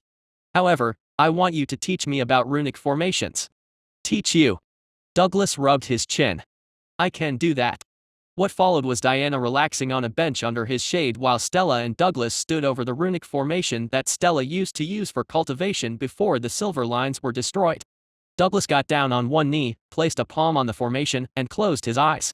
I will return the runic formation to its original form first, and then explain its function.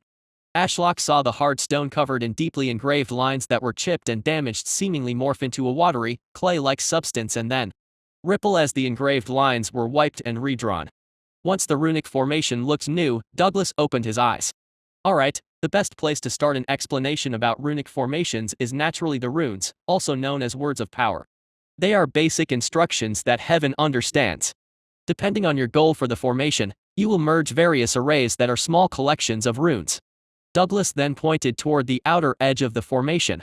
Since this is a super basic chi gathering formation, it's simply one massive chi gathering array using the runic word for gather. However, most of the chi gathered by the array replaces the chi inside the spirit stone lines. Why would the chi be used by the array? Stella asked while Douglas brought out some spirit stones from the golden ring Stella had just given him. Well, you can't write words of power in the dirt with a stick. Heaven only recognizes instructions provided through intent, also known as chi, which the spirit stones contain.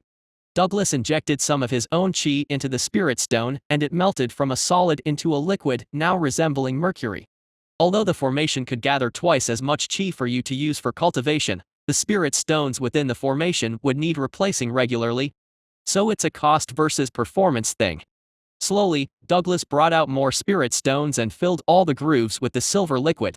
The grooves didn't look that deep, but Ashlock was surprised by how many spirit stones were needed to complete the formation. Such a small formation had gobbled up handfuls of spirit stones already, and it still wasn't complete. While Douglas was hard at work using his earth affinity chi to transform the solid spirit stones into a viscous liquid, Stella was busy studying the runic words. Hey Douglas, what's the difference between this and the ancient runic language?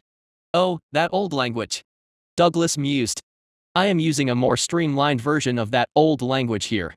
Fewer lines are needed to convey the same message to heaven, so it's cheaper, and runic formations using the new version can also be more compact. Does that mean I could make my own runic formations with the ancient language, then? Absolutely, those old runic masters are obsessed with it, Douglas replied. Runic formations that use the ancient language are ideal if you have a lot of wealth and room to work with, as they connect with heaven better and are therefore more efficient. But the language is mostly dead, and few bother to learn it, including me. Douglas then returned his focus to the chi gathering formation full of spirit stones. Stella, come place your hands on the formation and activate it. All you have to do is direct heaven's will toward it to get the cycle going. Stella nodded and got down on her knees beside Douglas. She then placed her hands on the formation and closed her eyes. A moment later, the entire thing lit up with a silver glow, and through his spirit sight, Ashlock could feel the chi in the area gravitating toward the formation. And as he focused more, he could see that the silver lines absorbed around half the chi that gravitated toward the formation while the other half hung around within the formation's circumference as if there were an invisible bubble. Perfect, you can take your hands away now, Douglas directed Stella, and she complied by standing back up and looking at the active formation. Douglas then summoned an artifact from his spatial ring. It looked like a soldering gun with a hole in the top. Stella, this artifact lets you carve out lines in the stone, and then you put a spirit stone in the top, and the artifact converts it to liquid. The man then pushed the artifact into Stella's hand. Why? Don't you try it? You could rebuild whatever formation you want around the patriarch. I can direct you. Stella gripped the artifact in her hand and gave Douglas a weak smile. Thank you for this, Douglas. No, Douglas shook his head. Thank you for taking me in and helping me start a new life. The man tapped the golden ring on his pinky. The funds in here are more than enough to pay off all the debts that have been weighing on my mind for over a decade. Stella's smile grew a bit. That's nice. Then I hope you don't mind helping me cover every inch of this mountain in a chi gathering formation for tree. That might be a bit much, Douglas started. But he was swiftly silenced by Stella's excitement. Of course, that would just be the start. Can we create defense formations? Ideally, ones that can deflect lightning and pesky Dow storms. Ooh. How about one that increases the growth of trees? Is that possible? Douglas just let out a long sigh and pinched the bridge of his nose. Ashlock could feel the man's pain, but Stella raised some good ideas that he hoped they would implement over the next few days while he was out of action. It was going to be a hectic week, Ashlock could already tell. Chapter 95, Tree Hates the Cold Night. As the mountain was enveloped in the darkness of dusk, Ashlock observed Stella drawing lines on the ground with a paintbrush in one hand and a pot of black ink in her other. Ancient runic symbols painted by Stella surrounded him, which his language of the world skill seemed to automatically translate in his mind. As Stella went about her work of writing the ancient runic language onto the ground with the paintbrush, Douglas was watching from the sidelines and offering advice when Stella asked for it. However, his guidance proved disappointing. His initial lecture on runic formations had been helpful to Stella, but his knowledge beyond the basics was limited. It became clear that Douglas's expertise in runic formations was superficial at best, as though he had acquired the skill merely to pad his resume and secure higher-paying jobs without actually being proficient. So you really know nothing about the ancient runic language? Stella inquired as she continued painting. Considering the size of the formation she wanted to create, Douglas had advised using his techniques to create the grooves rather than the handheld artifact he had given her. Douglas shook his head. As I said, those old fogies obsessed with runic formations learn it, but I've never been one to hole up in the library and study dusty books. All my runic knowledge was picked up here and there while working the trade. Stella grumbled to herself, and Ashlock could tell the little bit of respect she had built up for Douglas this afternoon had vanished. Although Stella was uneducated due to her circumstances, she was a curious and bright girl who picked up things quickly. Because of her intellect, she did have the natural snobbish attitude studious people have toward muscle heads, which he could relate to. Back on Earth, he was the type of guy to spend most of his time glued to a chair playing games or studying. Perhaps that's why he reincarnated as a tree. It suited him, to be honest. Setting down the ink pot and brush, Stella stepped back and scrutinized her work. Are you sure there isn't a way to specialize this chi gathering formation for a tree? She asked her unhelpful assistant, and as expected, Douglas shrugged. Ashlock had concluded Douglas wasn't the sharpest tool in the shed. Diana, who had remained on the bench the entire time, gave her 2 cents. Spirit trees cultivate with both their leaves and roots, right? Ashlock decided to confirm that with a flash of chi. Stella hummed to herself in thought. And then her eyes widened. I think I got it. So this runic formation just gathers chi and traps it within the area above the formation, right? Right. Douglas replied, clearly unsure of where Stella was going with this. So, is there any way to send the gathered chi into the stone below so Ash can absorb the chi with his roots too?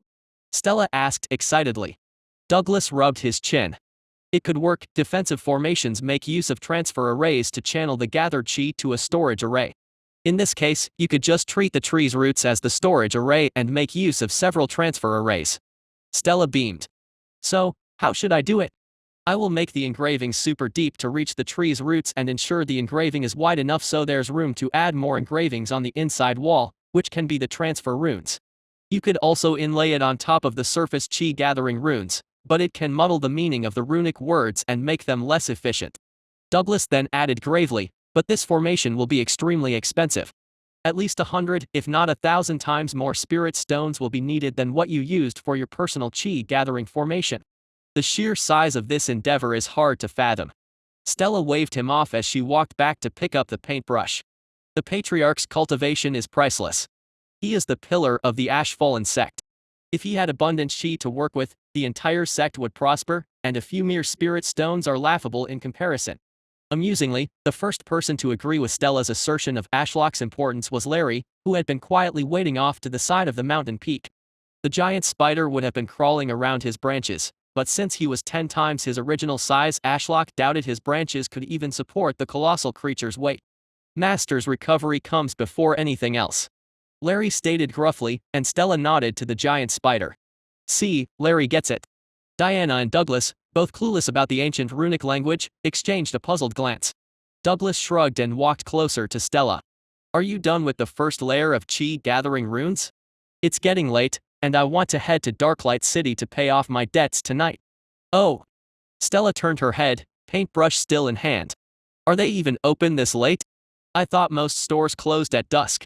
Douglas blinked in confusion, then laughed. It began as a chuckle, but soon he was wiping tears from his eyes. Stella just stood there, pouting. What's so funny? She kept asking as Douglas tried to recover. Your innocence. Douglas started, but burst out laughing again. Sorry.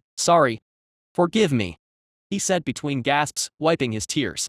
Eventually, he caught his breath after much effort and tried to calmly explain, these debt collectors are people of the night. They don't run a store where I can just walk in. So it's more of a back alley situation. That's why I found it so funny. Imagining those thugs running a store was hilarious. Back alley. Stella frowned.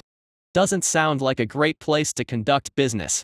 You haven't run into debt before, have you? Douglas said bluntly, and Stella shook her head. Weirdly, Douglas suddenly had a warm smile on his face.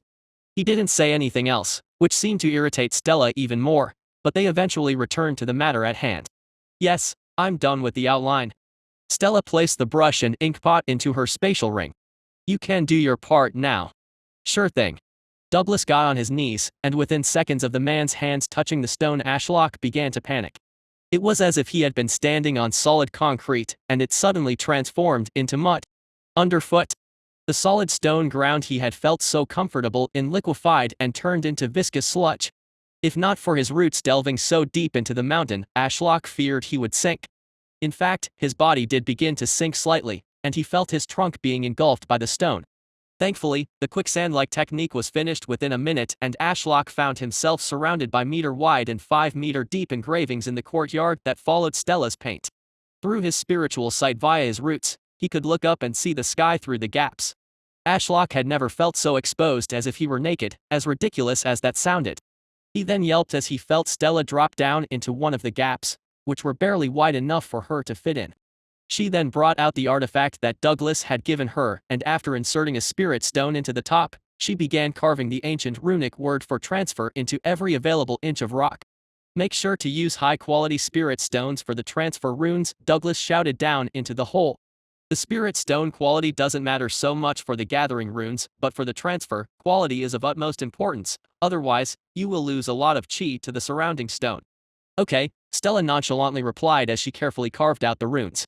Before, she had just been painting with a paintbrush, so mistakes were more tolerable. However, it was clear from her determined face that carving into the rock was a more permanent affair requiring much more concentration. While Ashlock tried to get over the squirming feeling of someone walking on top of his roots, he watched Douglas walk off the mountain peak and begin to descend the mountainside.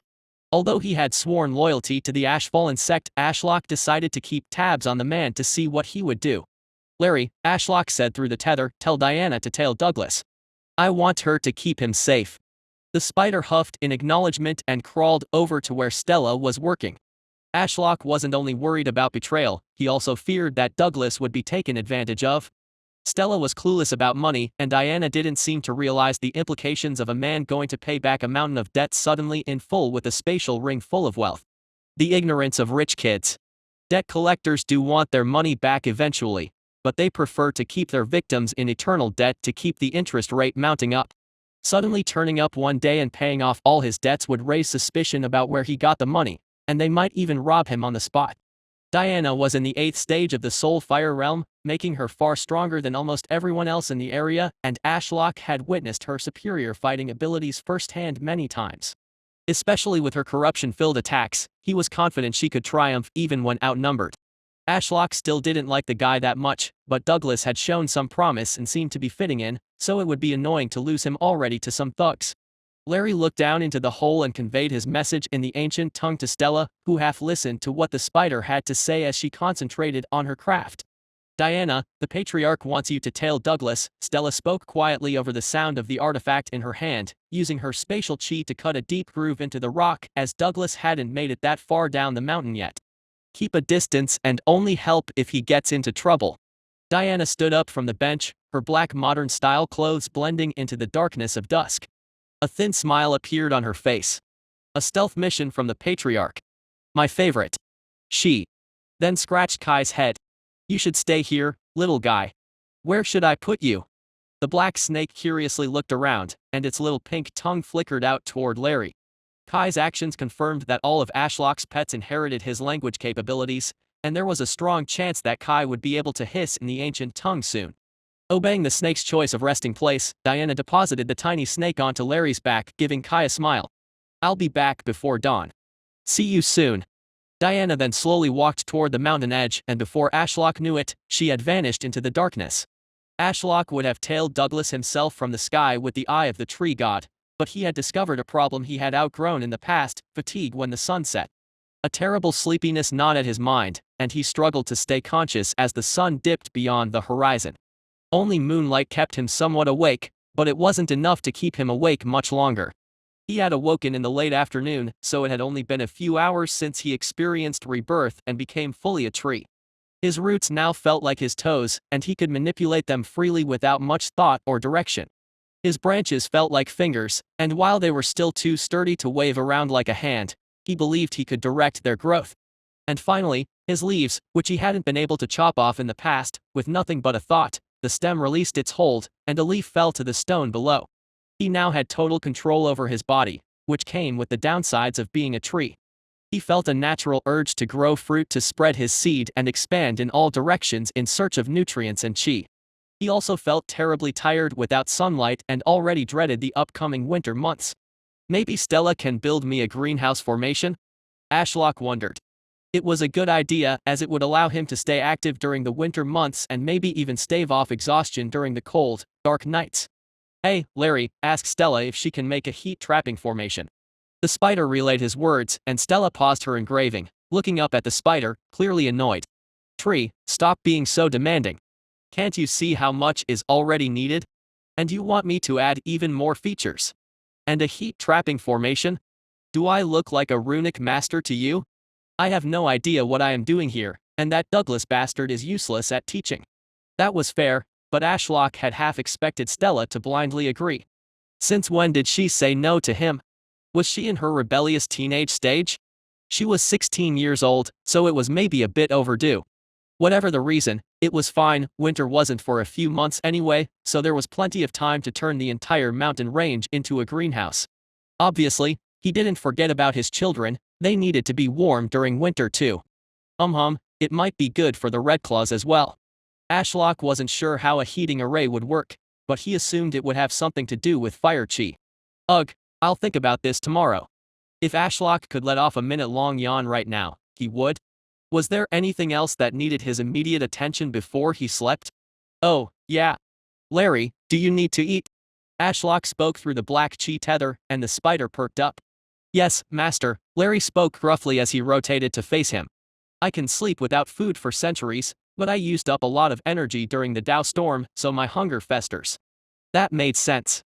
Much like human cultivators who could put off eating for a long time due to their cultivation, eventually, they too needed sustenance. While I sleep tonight, go out hunting. Take little Kai with you and feed him some scraps. I need him to get stronger and evolve like you. Larry gave an awkward bow and then crawled off with his usual eerie silence that didn't match his colossal size. With only Stella left, working diligently to build the most monstrous runic formation he had ever seen, Ashlock couldn't help but wonder how they planned to fill these massive grooves with spirit stones. Even all the spirit stone deposits he had encountered in this mountain wouldn't be enough. Alas, that was a question for tomorrow when the sun shone on his leaves and warmed him. With nothing else of note for him to worry about, Ashlock allowed exhaustion to consume him. Being a tree could be quite challenging at times. All he could hope was that Douglas would be fine and Diana wouldn't cause too much carnage in Darklight City while he slept. Chapter 96, Interlude, Hunter Becomes the Prey. Diana felt the wind rush past her ears and ruffle her hair as she dashed between the branches of the dense demonic forest that sprawled between Red Vine Peak and Darklight City. The place reeked of death and decay, emanating an eerie atmosphere that was difficult to describe. Once a haven of greenery, the area had transformed after the Dow storm. Diana refrained from questioning the Patriarch's abilities, But she couldn't help but wonder how Ashlock had survived the ferocious tempest, even managing to turn the storm into trees. Legend spoke of the Monarch Realm's capabilities, where individuals were believed capable of creating a miniature world within themselves, allowing them to contemplate and expand their understanding of the natural laws governing the world. After all, if a cultivator could create a world through sheer will, who's to say they couldn't comprehend the greater world around them at a fundamental level and bend reality's laws to their whim? Diana believed that was what Ashlock had accomplished. Despite being in the Starcore realm, he had seemingly bent reality's laws and converted the violent water and wind chi of the Tao storm into nature chi in the form of trees. She couldn't quite fathom if that even made sense, but then again, what about the patriarch did make sense?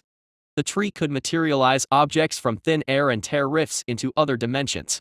Brushing aside her thoughts, Diana focused on her mission, nearly losing her footing while leaping between two demonic trees.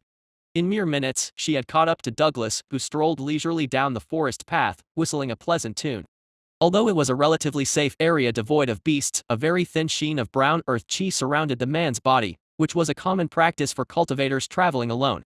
It was better to slowly drain one's chi while maintaining a thin shield than to be caught off guard and lose one's life. Diana might not have been the most proficient assassin, but fortunately, her target was an earth affinity cultivator known for dull senses and poor awareness. So she didn't need to worry about creaking branches or rustling leaves as she trailed close behind. This was why Diana and Stella could converse when Douglas wasn't far away without fear of being overheard. As long as Diana kept her distance and never touched the ground, she was confident the man wouldn't detect her presence. However, if she were to land on the ground, he would instantly sense her, as earth cultivators naturally detected vibrations through the earth akin to a spider. Every affinity has its strengths and weaknesses. For earth cultivators, superior close combat skills set them apart from almost all other affinities. In the event of a war between the Blood Lotus sect and another demonic sect in the wilderness, the Terraforge family would lead the charge with reckless vigor.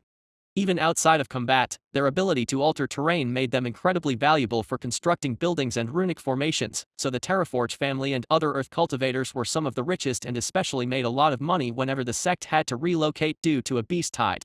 Compared to the Terraforge family, Diana knew the patriarch didn't care much for the Winterwrath and Evergreen families, as they were highly environment dependent, and they would only ever move the sect to a frozen area if there were no other options, as keeping mortals alive in icy conditions was difficult.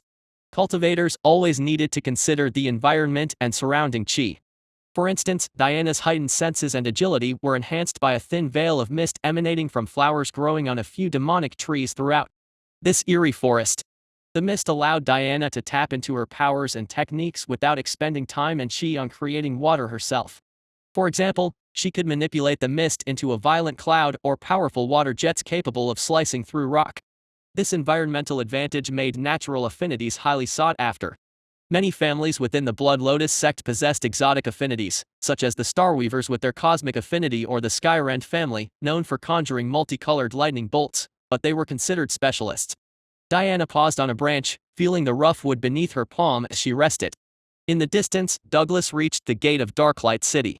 With no trees between her and the city, Diana had no choice but to wait, lest she risk Douglas discovering her pursuit. Darklight City had changed a lot since Diana's last visit mere days ago. The entire city was enshrouded in darkness under a forest canopy as towering demonic trees engulfed most of the sky.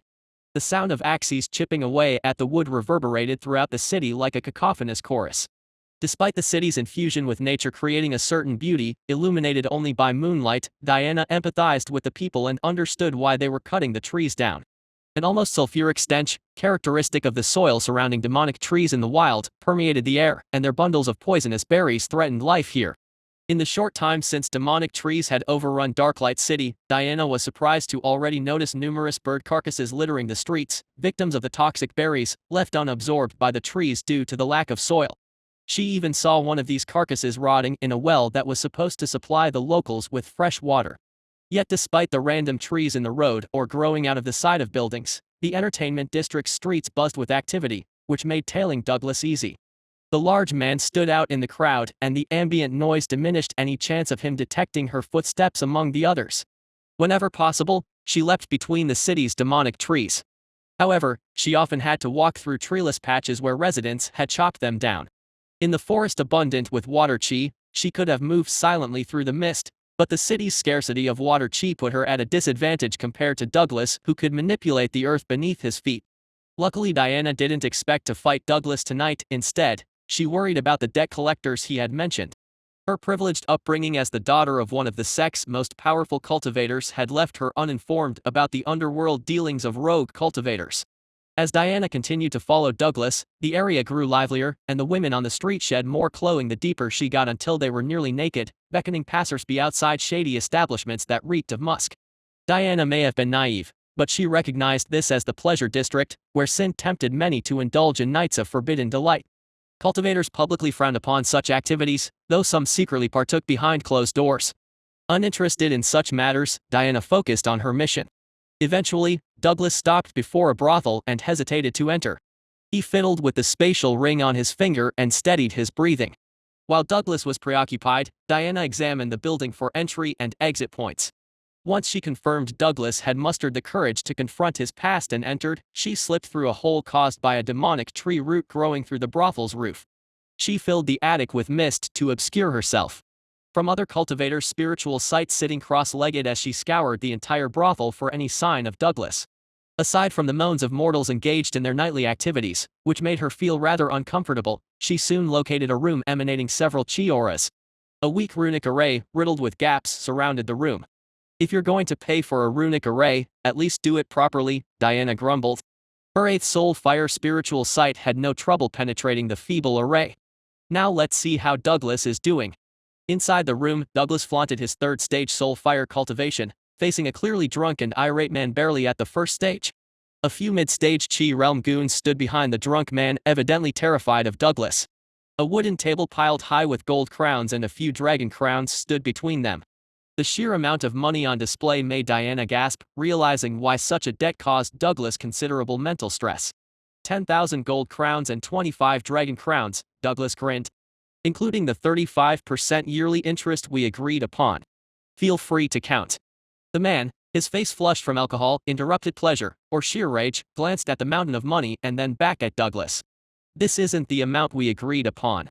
Douglas raised a brow. "Oh. What would be the correct amount, Venick? I wouldn't want to scam such a good friend after all." "Are you mocking me?" Venick shouted, spittle spraying the floor. "Who else would give someone kicked out of their own family money to cultivate? As a friend, I helped you." 35%, Douglas roared back, his booming chi-empowered voice making the drunk man shrink. "What kind of friend charges 35% interest, Venick?" Douglas's massive hand shot over the table and gripped the drunk's throat, turning his face a shade of purple. "T30s 7%, Venick gasped. "What?" Douglas tightened his grip and Diana noticed light gray flames coating Venick's neck, and a sudden gust filled the room. It seemed Venick was an air affinity cultivator, giving him no chance against Douglas inside an enclosed space. "You owe me 37%. Venick screamed, attempting to pry Douglas's fingers from his neck. "That's the number we agreed on after you missed last month's payment." "Fine." Douglas tossed him to the ground like a wingless bird. His ring flashed with golden light, and a few more gold crowns joined the pile. As Venick lay gasping for air, Douglas crouched down and forced the man to meet his gaze. "Our business is over. I never want to see your damn face again. Do you understand, you fucking bastard?" Venick opened his mouth, but instead of words, an intense burst of wind shot forth, knocking Douglas back into the table stacked with coins. They tumbled onto him and the floor like a mini waterfall of gold. Unsurprisingly, Douglas was unscathed, his robust body immune to most attacks below his cultivation stage, especially those from wind cultivators, known for their weak assaults at lower realms. Venick wasted no time stumbling past his line of goons, hoarsely shouting at them to hold Douglas off while he regained his footing. Douglas surveyed the mid-stage Chi realm cultivators and shook his head. "Debt slaves, right? Just stay back." Unfortunately, they didn't listen to his words. As they charged, Diana felt the floorboards tremble. Douglas grabbed one assailant and hurled him through a wall, filling the room with wood splinters and dust. Chaos erupted as the mortals discovered their beds weren't wobbling due to their passionate activities but because the unstable building, burdened by a tree growing on its roof, couldn't withstand people being thrown through its walls. Diana almost felt bad for those goons that died from being hurled through the walls until she saw Douglas grab a cultivator mid-roundhouse kick and rip the person in half, showering himself in blood. That final death seemed to instill enough fear in the remaining goons, who turned tail and fled, leaving a blood and dust-covered Douglas alone in the room. "Damn bastards," Douglas cursed. His spatial ring flashed with power, making the mountain of coins vanish. "Why should I even pay those lowlifes back?" Douglas grumbled to himself. Opting not to use the door, he punched a hole in the room's far wall and leapt into the alleyway below. Had he looked skyward, he might have caught a glimpse of Diana atop the crumbling building, observing his every move. "This is troublesome," Diana muttered. The commotion would attract attention, and Douglas wasn't doing a good job of concealing his involvement.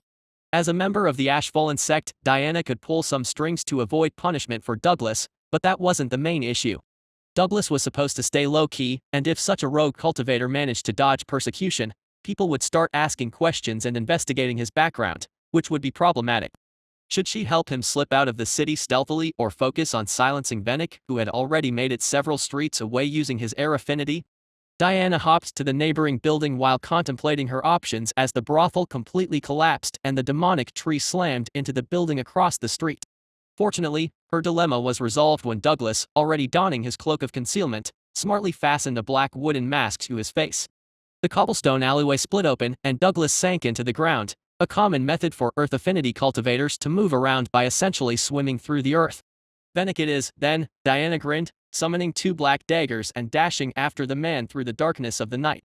The streets blurred beneath her as she rapidly closed the gap, never losing sight of the man who appeared like a firefly in her spiritual sight. As she approached, she abandoned her stealth at the last moment, her 8th stage soul fire coating her dagger as she aimed for Venick's neck. The man turned around with wide eyes and gasped, "Selena?" Diana experienced a brief moment of confusion over the man's dying words, wondering if he had mistaken her for someone else. However, she found her answer when a tendril of shadow lashed out and smacked her dagger from her hand, saving Venick at the last moment. Diana quickly glanced toward the source of the shadow tendril, then back at where Venick had been only to find that the drunkard had vanished. "TSK, a nocturne," Diana cursed as she retreated while keeping her spiritual sight active. It was hard not to notice the darkness all around her shifting as if alive. Then, before she knew it, she found herself in a world of eternal darkness, with only the blue flames of her soul providing light. Chapter 97, A Nocturne's Demise. The darkness enveloping Diana shifted from an empty void to a dreamscape, a world that seemed real but fell apart under scrutiny. The verdant meadow of lush grass lay still as if painted, and the horizon blurred, making the sky appear to be melting. Diana tried to steady her mind and recall her father's advice on handling nocturnes, rare but dangerous threats that sometimes appeared when dealing with demonic sect science. Nocturnes, also known as dream eaters, were abominations that shadowed their hosts like haunting spirits, doing anything to keep them alive and preserve their food source. "Selena, was it?" Diana called into the dream world, catching a glimpse of movement in this motionless landscape. She spun around to find the shadowy figure of a young girl. Diana knew the real body lay on the ground, where an eerie specter of a girl with similar features to Venick floated where a normal shadow should be. "You were his sister, weren't you?" Diana said solemnly. She had never met a nocturne, but knowing their origin made the scene before her horrifying. To create a nocturne, a sacrificial ritual was needed to bind a relative's soul to one's own, allowing them to consume the relative, often a sibling, for a surge in cultivation. This dark, secretive demonic practice also granted the added benefit of transforming the relative into a nocturne, like Selena for Venick, that would protect the host from the shadows. But there were severe consequences. Apart from brutally murdering a sibling, nocturnes had to be fed, consuming their host's dreams and sanity for sustenance.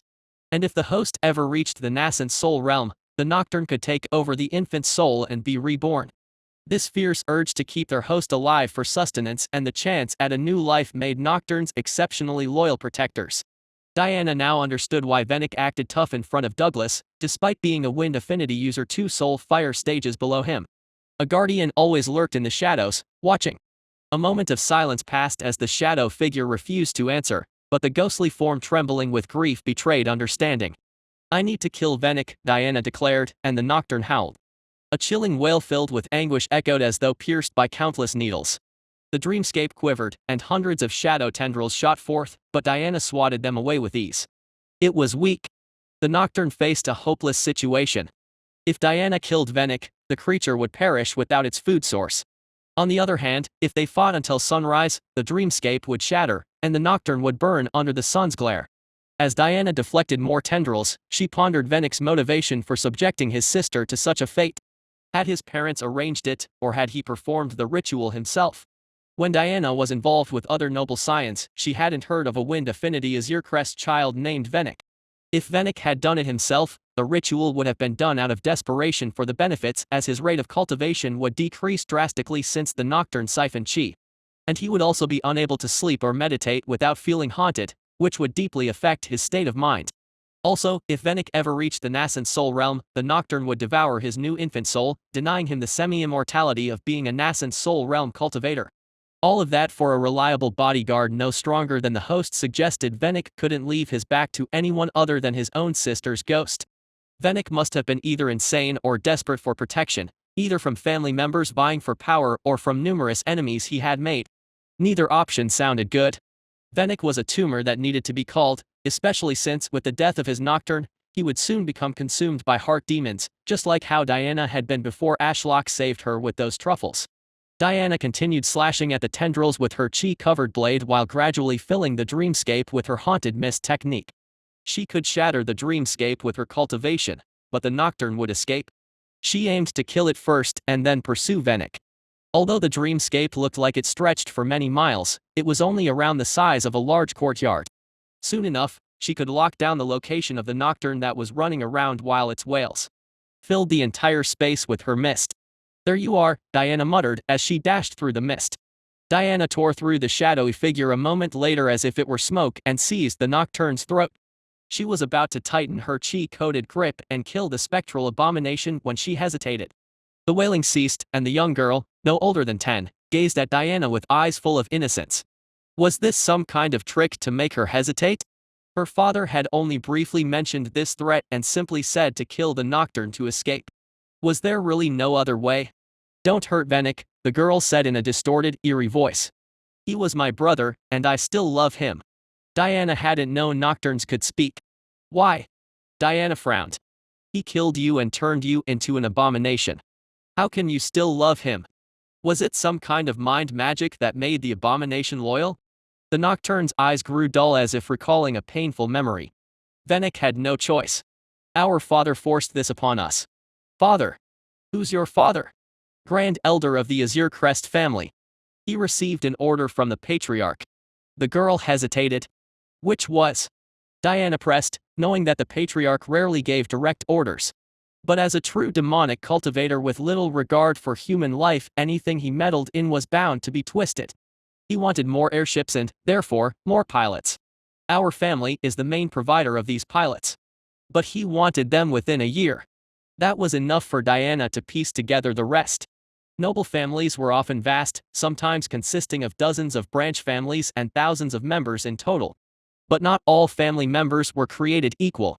Out of those thousands, only a few hundred would reach the Soul Fire realm, and only a tiny handful of those had the potential to reach the Star Core realm. As the largest producer of wind affinity cultivators, the Azure Crest family was invaluable to the sect's continued existence, operating airships that enabled trade between cities and mass evacuations during inevitable beast tides. With every Azure Crest family member in the Soul Fire realm already employed in the airship industry, if the Patriarch demanded a new batch of pilots to appear overnight, the Azure Crest Grand Elder likely resorted to something truly horrific to meet the quota. "Your father forced everyone in the family to kill their siblings to turn them into nocturnes in order to increase their cultivation, didn't he?"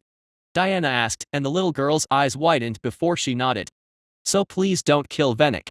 I was the weaker of the two, and he promised to make me a new body in the future." Diana could barely stand the innocent belief in her eyes.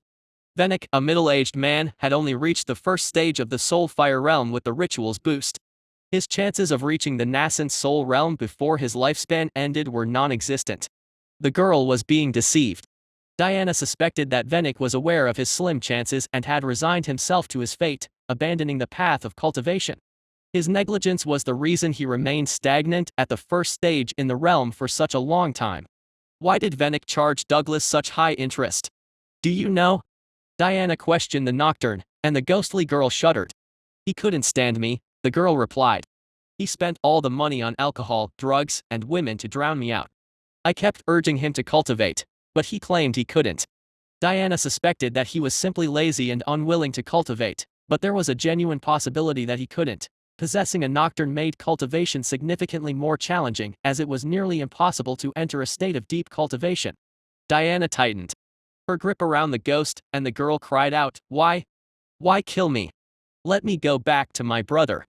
Then let me out of the dreamscape," Diana retorted. "Maybe I can save you both." But the girl adamantly shook her head. "I can see it in your eyes," the girl sobbed. "The eyes of a killer. You will kill my brother if I let you go. I just know it."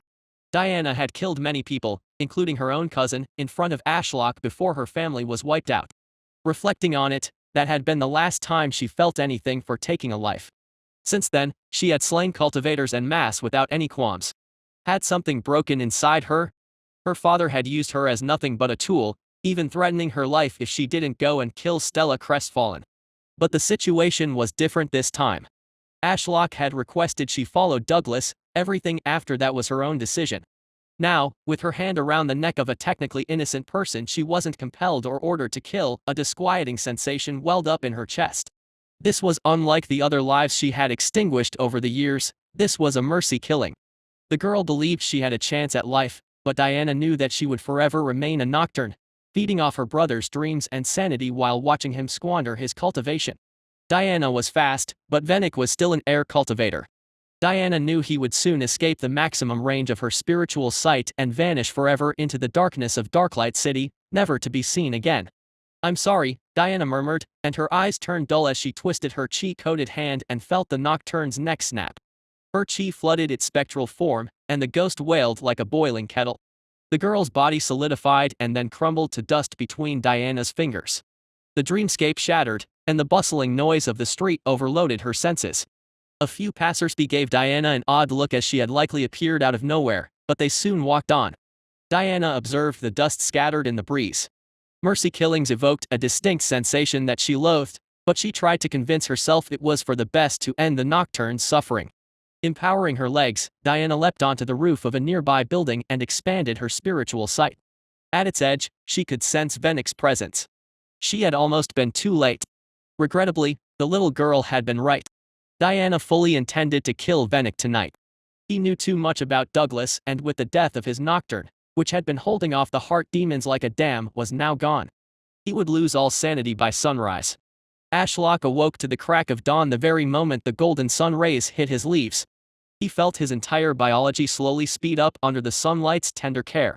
The sound of stone cracking accompanied the morning birds, and Ashlock soon located Stella, still laboring to create the enormous runic formation. However, he was delighted to notice a section of the runic formation had already been completed and seemingly activated as he felt chi being drawn to the spot, then transferred down through the rock and directly to his roots. Checking the countdown timer in the corner of his eye until his system was restored, he saw it had decreased significantly to only 3 days. Seeing that an increase in chi intake drastically affected his recovery time made Ashlock very thankful for Stella's hard work and gave him an idea. What if he used hibernate since it increased his cultivation intake? He assumed now that he was fully tree that the experience wouldn't be quite so harrowing. But, even if it was, he could endure a few days if it helped him recover even a few hours faster. With his mind still awakening, he surveyed the rest of the mountain peak. He wanted to ensure everything was fine before hibernating for a few days to complete his recovery. As the sunlight bathed the mountaintop, Ashlock saw Douglas emerge from the rock as if stepping up a staircase, shaking off the dust and rubble that clung to his shoulders. He was alone. Diana was nowhere to be seen. Ashlock was relieved that Douglas appeared to have handled his debts without issue. It made sense if Diana was lagging a bit behind, but even when he used Eye of the Tree God and searched the surroundings, he couldn't find her anywhere. "Oh, you're back," Stella said as she leapt out of the hole she had been carving ancient runes in and looked around. She was clearly concerned about Diana's absence but didn't want to ask Douglas. Douglas grumbled as he removed the mask. "Yeah, I'm back. There was a fight, and I ended up taking back the money." Stella raised a brow. "What happened? Did they try to rob you or something?" "Kind of." Douglas scratched the back of his neck. "To be fair, it was mostly my fault. In hindsight, I might have insulted that Venik bastard a little too much, but he deserved it." "Venik?" Stella asked. "Who's that?" "He pretended to be my friend, loaned me money at my lowest point, and said I didn't have to pay him back until I got back on my feet." Douglas chuckled sadly. "That was a lie. Once I got some work, He said there had been interest the whole time, and if I didn't pay it back, he'd have people smear my reputation, and then nobody would hire me. Stella nodded. Just to be clear, I gave you that ring filled with coins without expecting any interest. She then smiled sweetly. But if you betray Tree, then I will demand your soul as payment. Douglas chuckled to brush it off, but Ashlock could see the slight fear in his eyes as he knew Stella was serious. I will take your words to heart, he mumbled, depositing the mask into his spatial ring. So what happened to this Venick fellow? You killed him, right? Stella then froze when Douglas shook his head. He surprised me and got away. As an Earth Affinity cultivator, there's no way I could catch up to someone from the Azure Crest family. But even then, why would I kill him? He was a bastard, sure, but he did help me in the past. Stella's glare made Douglas shrink back. Anything, and I mean anything, that could threaten to expose Tree's existence must be eradicated. That lack of bloodlust will come to bite you one day. We are in a demonic sect. Act like it. Do I make myself clear? Yes, Douglas answered quickly. But what should we do then? Stella looked at Darklight City in the distance. I wouldn't worry. By the afternoon, Diana walked up the mountainside with a vacant expression. Did you get him? Stella asked. Diana nodded absent-mindedly, her golden ring flashed with power, and a man's severed head appeared in her grasp. Douglas cheered. You really killed that bastard. You did a good job, Stella said, smiling and patting Diana's shoulder before pausing after seeing her face. What's wrong? Ashlock was also worried. Diana looked like someone who had just done something they deeply regretted. I don't know. Some circumstances around it don't sit right with me. Diana let out a long sigh. Ugh, I just can't tell if I did the right thing. Trust in yourself some more, Stella reassured her with a smile. Doubt only leads to festering heart demons. Right. You don't want to know the circumstances. Diana seemed bewildered. Only if you want to tell me. Stella withdrew her hand and turned to jump back down into the hole to continue her work. I trust in your judgment completely. Diana stood there for a while, her mouth never quite able to form words. Eventually, she just muttered thanks under her breath, and a thin smile appeared. Hey, she may trust you, Douglas spoke from the side, but I would love to know these circumstances if possible. Venick had been a good friend of mine at one point. Diana nodded and then explained about the Azure Crest family and the nocturne that had been feasting off Venick's soul. Ashlock knew he lived in a demonic sect and had seen their ruthless culture and disregard for life. Still, he hadn't heard of many real demonic techniques or rituals outside the pill furnace that the Patriarch wanted Stella to become. He could see why Diana had been distraught about the murder, as the siblings had been forced into a rather unfortunate position by their father. Still, Venick did sound like a terrible person, and Ashlock found his care for human life outside the group he cared for to be fleeting. Did humans care when a forest was chopped down? When trees were burned to death for heat? Those pavilions were made out of the corpses of his fellow trees, and even right now, he could feel the waves of pain and despair through the mycelium network as the demonic trees in Darklight City were chopped down. But with the mass murder of his fellow demonic trees aside, as he could do little to help them right now, the news of these nocturnes and the activities of the Azure Crest family were concerning. Douglas stood silently for a long while, staring at the decapitated head in Diana's hand. It all makes sense now, he eventually said. The sudden change in his personality, his insane desire to hide away from his family, and even his surprising jump in cultivation, which gave him the strength to run his brothel and order around those goons. A single tear rolled down Douglas's cheek. I had even met Selena a couple of times in the past. She had been such an adorable little sister to Venick. I can't imagine him doing something so horrible. Diana shook her head. Don't put all the blame on Venick. The Patriarchs agreed to save more people from the beast tide. She paused, clearly conflicted. Ashlock concluded that this was a very messy situation where nobody was fully in the right. The Patriarch wanted more pilots for airships, which would mean more people could escape certain death. Venick had become a terrible person due to what his father had forced upon him, and Diana had essentially mercy killed them because they could threaten the Ashfallen sect. I'm going to go cultivate and clear my mind, Diana said, shaking her head. I need to contemplate a few things. Can I use the personal formation, Stella? Stella popped her head over the hole's edge. Of course, all of us can use it. We are a sect now. This isn't just my home. Diana smiled and nodded in thanks. Stella then glared at Douglas.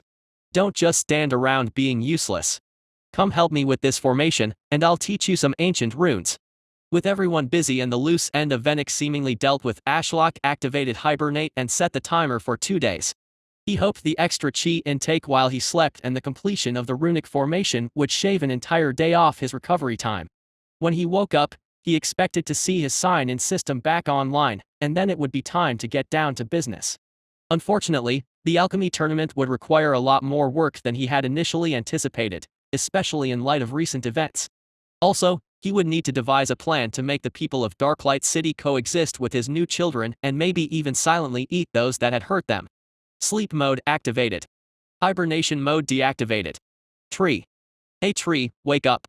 Ashlock was roused by a system chime and the sensation of a hand patting his trunk, accompanied by Stella's persistent voice. His mind felt even more sluggish than when waking from an ordinary slumber. He felt so slow and just wanted to go back to sleep. Tree. Stella cheered, you woke up. I can sense it. Huh? Ashlock mumbled as his thoughts accelerated, woke up? When did I fall asleep? It was then that Ashlock realized something truly astonishing. Unlike the previous occasion when he had utilized hibernation and endured every passing second, this time, he had simply activated the skill, set a timer, and drifted off. 2 days had elapsed without his awareness. Why couldn't he have had this skill back when he was a human? System? Ashlock inquired aloud. Are you operational? Idolatry daily sign-in system. Day, 3508. Daily credit, 7. Sacrifice credit, 0. Sign in. It was present. It was genuinely there. A tiny part of him had worried that by becoming a full-fledged tree, he would lose his system. However, there it was in all its glory. He had managed to employ system skills like Hibernate and Eye of the Tree God, so the likelihood of it having completely abandoned him was slim. Still, Ashlock needed to witness its return to feel reassured. Letting out a sigh of relief, Ashlock felt much more awake now. But, to ensure his system was fully working, he summoned his status screen to check if his skills had changed. Demonic Demi-Divine Tree, Age, 9. Star Core, 2nd Stage. Soul Type, Amethyst, Spatial. Mutations. Demonic IB. Blood Sap C. Summons. Ashen King, Lyria. Infant Grass Snake, Kaida F. Skills. Mystic Realm S locked until day, 3515. Eye of the Tree God Deep Roots Magic Mushroom Production Lightning Chi Barrier Chi Fruit Production Blooming Root Flower Production B. Language of the World B. Root Puppet B. Fire Chi Protection B. Transpiration of Heaven and Chaos B. Devour C. Hibernate C. Basic Poison Resistance F. Everything appeared precisely the same as before his rebirth. His race hadn't changed, nor had any of his skills. Does this mean the system was linked to my tree body rather than my human soul all along? Or did merging my human ego with the demonic tree body carry over the system? The more Ashlock tried to unravel the mystery surrounding the system and its origin, the more he felt a headache coming on. It was easy to just turn a blind eye to it and accept its presence, but why did he have a system if one really thought about it? Why didn't anyone else in this world have systems? Were they unique to spirit trees? Or just him? What made him so special? Ugh! Ashlock groaned. These weren't questions to be contemplated immediately after waking from a pleasant 2-day slumber. If his system was accurate, a week had passed since the Dow storm, meaning Darklight City had been dealing with his new offspring for some time, and there might be news about the alchemy tournament scheduled to begin soon. Tree, stop ignoring me. Stella stood beneath his canopy with her hands on her hips. Ashlock went to flash his leaf with spatial chi to show he was listening when he realized something. His level of control over the chi on his trunk was perfect now, as the entire trunk was his star core. There's no way, right? Filled with immense anticipation, Ashlock effortlessly wrote the words "Good morning" in lilac flame across his trunk like a whiteboard. Stella stumbled back in surprise, gawking at the words. Ashlock was equally astonished. Although his previous method of communication, writing on the ground with telekinesis, wasn't vastly different from this, it felt significantly more convenient. Is everything all right, Stella? Ashlock inscribed on his bark with the flames of his soul, and Stella nodded vigorously. Sorry for waking you. Did you sleep well? Stella asked with a radiant smile. I finally completed the chi gathering formation a few hours ago and wanted to check on you. Ashlock looked around him and sure enough, the sheer volume of chi amassing around him was extraordinary. A single breath during his meditation technique brought in an incredible amount of chi, but compared to the size of his new star core, thousands of times larger than his old one, it was still a mere drop in the ocean. Nonetheless, a drop was better than an atom. The runic formation, combined with the chi he received through his roots from all the other demonic trees, made his cultivation rate faster despite his new colossal star core. Essentially, he was cultivating more rapidly than ever before and should reach the third stage in the star core realm soon. I had an amazing sleep, Ashlock wrote, and after Stella finished reading it aloud, he added, "This runic formation is incredible, thank you." Ashlock tried his best to ignore Douglas, who stood off to the side, making amusing facial expressions that alternated between disbelief and amazement as he glanced between Stella and Ashlock's trunk. It seemed he still found the idea of a talking tree absurd. "I need to learn to read that," Douglas finally spoke up from the side. "How long did it take you to learn the language to this level, Stella?" Stella shrugged. "Only about a year of studying day and night with endless love and devotion." "Oh." Douglas seemed taken aback. Stella giggled. "Diana gave up after just a week. It's really not easy to learn such a complex language. I can see why they created a far more streamlined version that you learned for runic formations." "Yeah. The streamlined version is so different it might as well be another language," Douglas replied with a chuckle. While they chatted, Ashlock inspected the runic formation more closely and noticed that the large holes Stella had used to engrave the transfer runes had been filled with a mixture of rock and spirit stones. "Do we have any spirit stones left?" Ashlock wrote, and Stella shook her head. "We used every last one. I either underestimated the spirit stone requirements for creating runic formations or overestimated our spirit stone reserves," Stella said, tapping her chin. "We may need to start cracking down on the mine and demand more from it. I can see why it was so sought after now. These runic formations are essential for cultivation, and I haven't even started on runic formations with other uses, like defensive ones that can create chi barriers." Douglas nodded from the side. "Why do you think runic formation masters are paid on par with beginner alchemists? It's a seriously lucrative business." Douglas's statement made Ashlock realize he didn't know much about alchemists. He knew they existed since someone had to be making the pills they were consuming, and when his chi fruit production skill upgraded to a grade, he was able to produce a cauldron fruit that facilitated alchemy, which suggested the practice's existence. "How rare are alchemists?" Ashlock wrote, and Douglas answered his question after Stella read the words aloud. "Very rare, there are just so many hurdles to overcome," Douglas said, counting off his fingers. "First, you need a near-perfect spirit root, as the ingredients have to be combined within your soul fire and you don't want any impurities, otherwise, you'll always be fated to create mediocre pills. Next, you need to reach the soul fire realm with an intense focus on soul fire manipulation and control. If those two hurdles weren't enough, you must spend countless years studying, time that could have been spent pursuing cultivation and vast resources to practice with." Diana walked over, stretching her back with her arms behind her head, and added, "Don't forget the brutal exams. They are questioned about thousands of herbs and need to memorize every combination. My cousin tried to become an alchemist, but the examiner chewed out the poor boy." Ashlock was glad to see Diana seemed in a better mood, but he found that hard to believe. Why make the exam so hard? Couldn't the alchemists just memorize a few basic recipes and then work from there? Ashlock spelled out his question in flames, and Diana soon answered with Stella translating. "Simple answer, those alchemists are way too prideful. But it's a bit more complicated than that," Diana said, lowering her arms and putting them in the pockets of her modern-style hoodie. "Alchemists only get paid so much because they are rare. If everyone could become a low-tier alchemist, then the prestige those bastards enjoy would soon vanish." Ashlock now understood the situation perfectly. Those old alchemists wanted to gatekeep the industry to keep it exclusive and maintain their high wages due to the lack of supply. It was smart, but Diana's words also gave Ashlock hope for his tournament's success. Many aspiring alchemists were likely to be in attendance that couldn't get approved as official alchemists. He only needed one semi-competent person to show him and his 3 sect members how to perform alchemy. Also, hearing how valuable they were made Ashlock want to pursue the idea of turning the Ashfallen sect into a well-known alchemy sect. That way, they could get enough money to buy spirit stones and build more formations by trading with the merchants.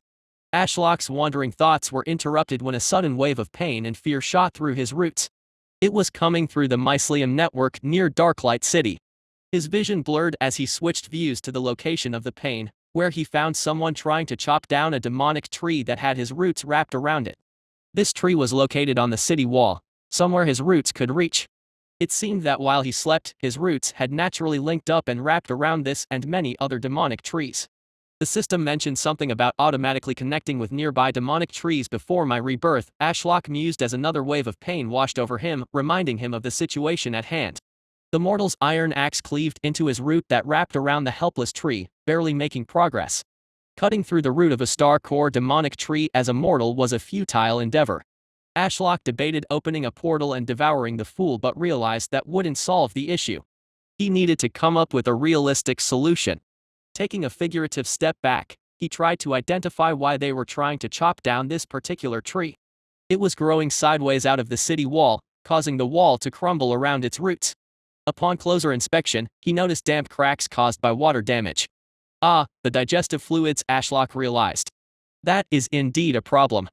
The wall appeared sturdy enough to survive an attack from demonic beasts, so a tree growing from it shouldn't be such a significant issue. However, even the strongest walls weren't immune to water or corrosive fluids designed to dissolve the hardest demonic beast corpses. Ashlock confirmed his roots were intertwined with the demonic tree and surrounding its trunk. With his full focus, he tried to project a message to the tree: calm down and relax. Stop trying to hunt, let me take care of you. He accompanied the intent-filled message with a wave of chi and all the nutrients the tree could ever need via the mycelium network. To his surprise, the tree responded with a wave of happiness. Stop producing berries and corrosive fluid. I will provide for you. As far as he could tell, his connection to the tree wasn't much different from before he became a fully fledged tree, but it seemed to understand him. Could he speak tree now? Through his roots, he felt the tree's roots gradually dry up over an hour.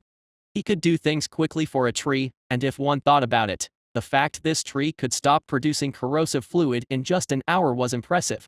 Good kid, Ashlock sent over more chi and nutrients, attempting to train the tree like a puppy. Always rewarding it for a job well done. Ashlock confirmed he could communicate and train his children. If he repeated this process for all the trees in Darklight City, they should all be spared. He could always have Douglas work to relocate those blocking roads or crushing buildings via his portals. All his children deserved to live, and the more that survived, the more trees he had to siphon chi from. Since his roots grew around the trunks of the trees, he could also grow mushrooms or flowers to decorate them and make them more appealing to the locals. Ashlock set to work, making his roots tunnel under Darklight City and creep up through pavement cracks to meet all the demonic trees in the city. He was baffled at how fast his roots grew. His new star core was like its own nuclear power station, surging an obscene amount of chi down his roots. With a plan in place, Ashlock had to leave the helpless demonic tree on the wall for now. He shifted his view back to Red Vine Peak and wrote a message on his trunk for Stella. It hurts. Stella practically tripped over her feet as she dashed up to him. What hurts, tree? Are you okay? They are slaughtering my children. It hurts, he wrote in lilac flames, and he had never seen Stella look so furious. The air around her crackled with golden lightning, and reality was distorted by the spatial chi leaking from her core. Tell me where to go. Who should I kill? Ashlock quickly outlined his plan, explaining that the demonic trees would stop producing corrosive fluid and emphasizing that the trees provided him with more chi, helping him grow faster. He had never seen Stella so motivated in his life. Portal me over to the Red Claws tree, Stella said as she fastened the white mask to her face. Ashlock sighed in relief as Stella calmed down and no longer looked like she was about to commit genocide on the mortals of Darklight City. Creating the most stable and impressive portal to date, Ashlock connected Stella to the White Stone Palace. As she stepped through, everyone in the palace courtyard wearing crimson robes instantly bowed to the arrival of the Ashfallen Sect's mistress. The Grand Elder rushed out of the palace within moments and gave a deep bow. Mistress, how may we serve? He raised his head and added. Preparations for the tournament have hit a few hurdles, so I sent out news of the tournament's delay to all the attending families. But the elusive Silver Spire family refused and said they were coming today. Silence, Stella said, raising her hand. I care not for some pathetic noble family. Why are you all standing around here when the Immortal's children are suffering? The Grand Elder blinked in confusion. Pardon. Chapter 99, Ashlock relocating his children. Ashlock watched the scene unfold in horror. His relationship with the Red Claws had gone far beyond the point where Stella could mess up and he could simply eliminate them without a second thought. They were too valuable to be disposed of now. So why had she mentioned something like that? Stella sighed at the Grand Elder's question and replied, "The Immortal expended great effort to transform the Tao Storm into new life. Wouldn't you consider those beautiful red trees his children?" The Grand Elder appeared bewildered, which was entirely understandable. Even Ashlock was somewhat confused by Stella's words, but fortunately, the Grand Elder dismissed her weird comments with a respectful bow. "Mistress, please enlighten this old man with your request, as I am not sure I understand your profound words." Ashlock let out a long sigh of relief. Stella had salvaged it somehow. "It's rather simple. My immortal ancestor came out of seclusion to deal with the Tao Storm." Stella then pointed off into the distance at the huge demonic tree that occupied Red Vine Peak and was easily visible without the surrounding pavilion. He was enraged when the storm dared to uproot the beloved demonic tree that he had nurtured for so long, so he bent the natural laws to turn the Tao Storm into a forest of trees, so his favorite demonic tree wouldn't feel alone anymore while he was in seclusion. "I see." The Grand Elder slowly nodded, "So the demonic tree holds great significance for the Immortal." "More than just significant," Stella replied, crossing her arms. "That demonic tree is a spirit tree capable of basic thought, and it is connected to all these newly born demonic trees." "A spirit tree, you say?" The Red Claw Grand Elder stroked his chin as he observed the tree in the distance. Ashlock really didn't appreciate being gawked at as it made him feel naked, nor did he condone Stella saying he was only capable of basic thought. Was that a roundabout way to call him stupid or something? Stella nodded. "Not just any old spirit tree. It has a fragment of the Immortal's soul inside, so it could care for me and the Ash-Fallen sect like a guardian in my ancestor's stead while he cultivates. You know. Just like Larry." The Grand Elder's eyes widened as panic seemed to set in. Meanwhile, Ashlock found it astonishing that they would believe Stella's words, but in fairness, her explanation was more plausible than claiming he could communicate and had a sign-in system. Stella gestured to Ashlock in the distance. "Every time a demonic tree is cut down, the Guardian feels pain, as does the Immortal whose soul is linked to it."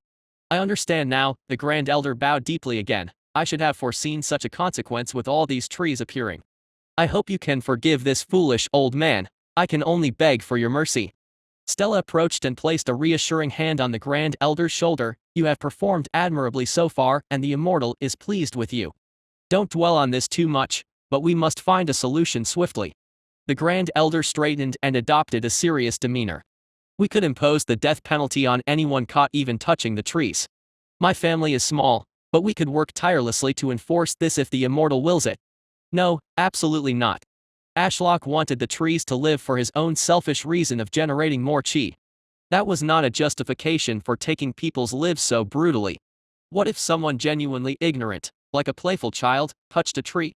Would the child be killed on the spot? No questions asked. Ashlock had been concerned that Stella might be somewhat psychopathic when she seriously asked if he needed her to wipe out Darklight City, but now he wondered if they all shared this trait. Fortunately, Stella shook her head. Ashlock had never been more relieved that he had provided Stella with a pre-outlined plan before she left. Otherwise, he wouldn't be surprised if they went to commit mass murder. Although measures need to be taken, we still have to consider the lives of Darklight City's people, Stella sighed. Those are words straight from the Immortal. I personally would have agreed with you otherwise. I fucking knew it, Ashlock groaned. He really needed to rein in her misguided loyalty. It was getting out of hand. "So, what should we do?" the Grand Elder questioned. "The Immortal understands that some trees must be removed, such as those obstructing roads or crushing buildings. So, an Earth Affinity cultivator from our sect as well as any other Earth Affinity cultivator seeking employment, can be hired to free the trees, which the Immortal can then transport away via portals." The Grand Elder nodded. "That can be arranged, although it will be costly. I hope you have enough golden crowns on hand." Stella smiled, removed 2 of her golden spatial rings, and placed them in the Grand Elder's hand. "This should be enough for now. I broke the seals for you." Ashlock watched the transfer of money with a pained heart. Why was everything to do with cultivators so expensive? After inspecting the contents of the ring, the Grand Elder nodded. "This is a generous amount. Should I proceed with fulfilling your orders?" With a simple nod from Stella, the Grand Elder took to the skies, leaving a blazing trail of crimson flame as he rode his sword toward Darklight City. With Stella now calmed, She approached the elder standing off to the side. How goes the tournament preparations? They exchanged glances and eventually, a stern woman replied, to be honest, not great. We are a smaller family and don't have much influence within the Blood Lotus sect. As you may know, alchemists are rare and considered strategic resources hidden from prying eyes. So unless the rewards are truly extravagant, they'll likely show up with no one better than complete novices. I see. Stella drummed her fingers on her crossed arm. Ashlock could tell she was carefully crafting her words to avoid sounding foolish in front of the Red Claws. Elder Mo was next to speak up. That issue aside, we have secured the training grounds of the academy as a venue to conduct the tests, but there's a slight problem. Actually, would you like to take a look? Sure, Stella agreed. Ashlock then opened a portal to transport them directly to the entrance of Darklight City. This was another reason he wanted the trees to remain in the city. He could wrap his roots around them and use the trees inside the city as anchor points for portals. I hope you can see the other issue, Elder Mo said with a chuckle as the group stood in the stands of a building resembling a Colosseum from ancient Rome. The primary issue Elder Mo referred to was that the place looked more like a zoo enclosure filled with demonic trees rather than a suitable location for a tournament. Indeed, Elder Mo, this won't do at all, Stella agreed. We should be able to remove these trees within the next few days. When is the event scheduled to start? Elder Brent, the elder Ashlock had seen on the wall that first spotted the approaching Dow storm, spoke up. I can answer that. We sent out a notice of delay a few days ago to everyone who had shown interest in participating. Some met the news with sneers, others with annoyance. For them, the event will start in a month. Only one family completely ignored our notice, though. The Silver Spire family that the Grand Elder mentioned earlier? Stella guessed. Elder Brent nodded in confirmation. I never really dabbled in Blood Lotus politics. So what are they known for? Wealth derived from creating spatial rings and being self-entitled arrogant bastards, Elder Mo grumbled. They created these? Stella looked at her golden spatial rings. Elder Mo glared at them with annoyance. Unfortunately, their spatial rings are one of the largest exports of the Blood Lotus sect, so they naturally receive special treatment from the Patriarch. A brief pause in the conversation led Ashlock to realize how certain affinities seemed more valuable than others. For example, what could the Red Claws really provide the sect other than firepower?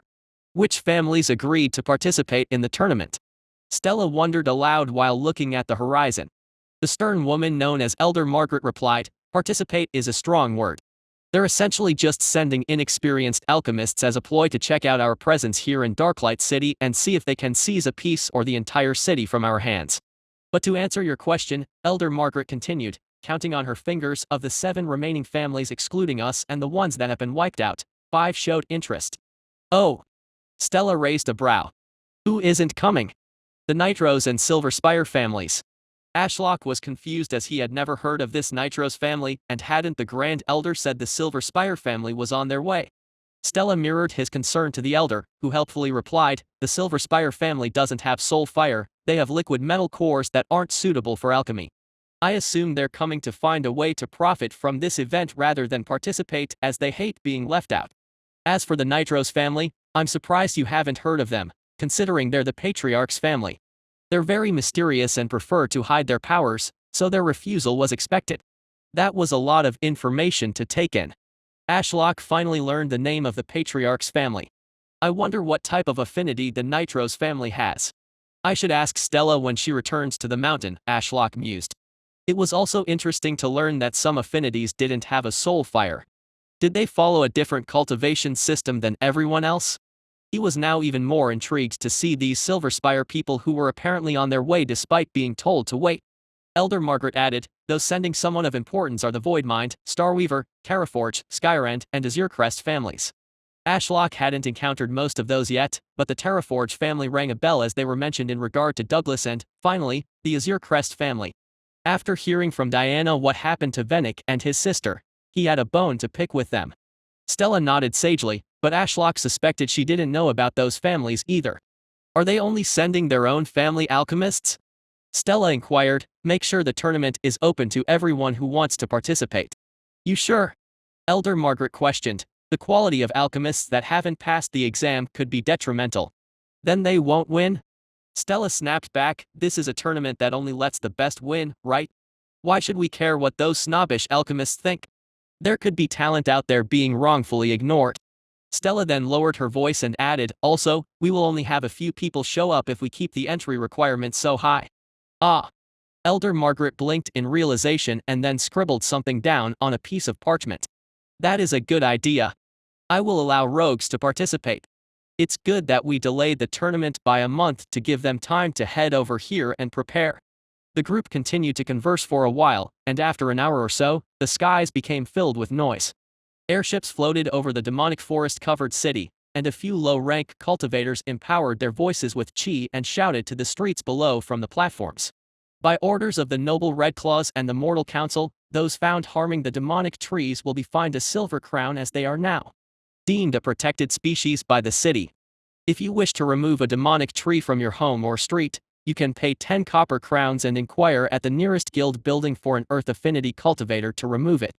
Ashlock was surprised at how quickly the Grand Elder had put his plan into motion, which made things a little awkward as the city was enormous, and his roots didn't even cover a fifth of it. Fortunately, only the nearest half of the city was affected by the demonic trees, as the further one got from Red Vine Peak, the fewer demonic trees were present. After a while, the city buzzed with people rushing toward guilds and requesting demonic tree removal. Ashlock was sure many of them would regret their decision once he decorated the demonic trees with beautiful flowers and magical mushrooms. Something he planned to do overnight. Darklight City would wake up in the morning to a city they could hardly recognize. But while the sun was still up, he wanted to test out moving these demonic trees in the Colosseum via his portals. Back on Red Vine Peak, Ashlock opened a portal next to Douglas, who had been meticulously checking that the runic formation surrounding him was working properly. The man made eye contact with Stella through the portal, who gestured him through. Once he stepped through and saw the Colosseum filled with demonic trees and a portal open next to one of the trees that led to a random spot in the wilderness, Douglas seemed to understand his task. Jumping down, Douglas landed in a cloud of dust and got to work.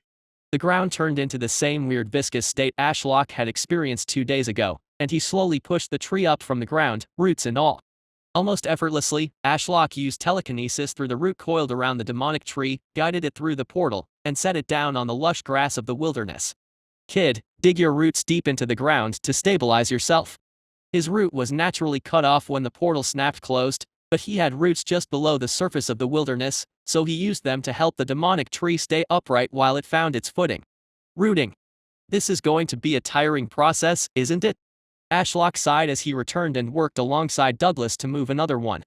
Honestly, the fact he could lift trees with his mind was baffling, and it seemed to entertain the Redclaw elders as well, as they stood watching with immense interest as trees many meters tall were uprooted and then floated through portals. The Immortal is doing all this while cultivating 2 mountains away. Elder Mo whistled in awe and Stella grinned proudly from the side. He sure is. Things were going smoothly until late evening when Ashlock noticed something on the horizon approaching. Due to its size, he thought it was a giant cloud, but he was soon proven wrong when an airship that looked vast enough to be a floating city cast a looming shadow on Darklight City. TSK, Elder Mo put his hands behind his back and grumbled, "The Silver Spires are here.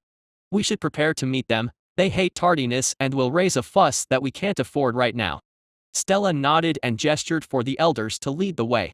Just looking at how large and majestic the Silver Spire's airship was made Ashlock realize how small the Redclaw family was compared to the true powerhouses of the Blood Lotus sect. All he could hope was they didn't eradicate the Redclaws and seize Darklight City for themselves, because if they did, he would be shooting his roots through portals and popping that pompously big balloon. Chapter 100 Interlude, Riker von Silver Spire. Stella stood beside the Redclaw Grand Elder, her stomach churning with nerves. Despite her efforts to steady her breathing, the flashy display of wealth and power from the Silver Spires, along with her limited knowledge about them, eroded the confidence she had been carefully building over the past few weeks, particularly through her frequent interactions with Douglas, who often challenged her on various subjects.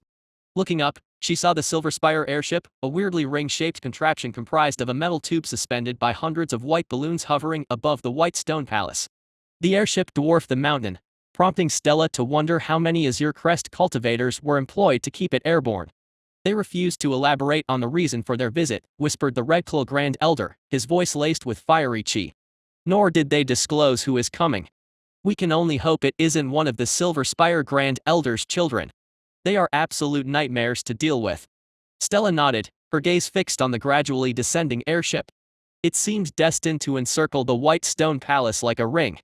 As time passed, Stella could only see the metal tube, presumably the living quarters for the airship's inhabitants, and the white balloons as they encapsulated her entire vision. A bridge made of metal slabs, connected by chains, shot out and anchored itself into the rock near the white stone palace's gate, its two large hooks digging deep into the mountain. Once this spectacle concluded, a hiss echoed as two sliding doors at the top of the bridge parted. A short child dressed in a white suit appeared, followed by a man who announced, "Please welcome the seventh son of the Silver Spire Grand Elder, Riker von Silverspire." The Redclaw Grand Elder emitted a quiet groan, which Stella detected only because she stood beside him. His fears had materialized, a son of the Silver Spire Grand Elder had arrived. However, as Stella observed the child in the pristine white suit struggle to walk down the bridge, she couldn't help but think he was rather small. Was he merely 5 years old? What could he possibly be doing here? Everyone except Stella and the Redclaw Grand Elder offered the young Silver Spire a modest bow as he passed. Eventually, the child and a weary-looking butler stood before them.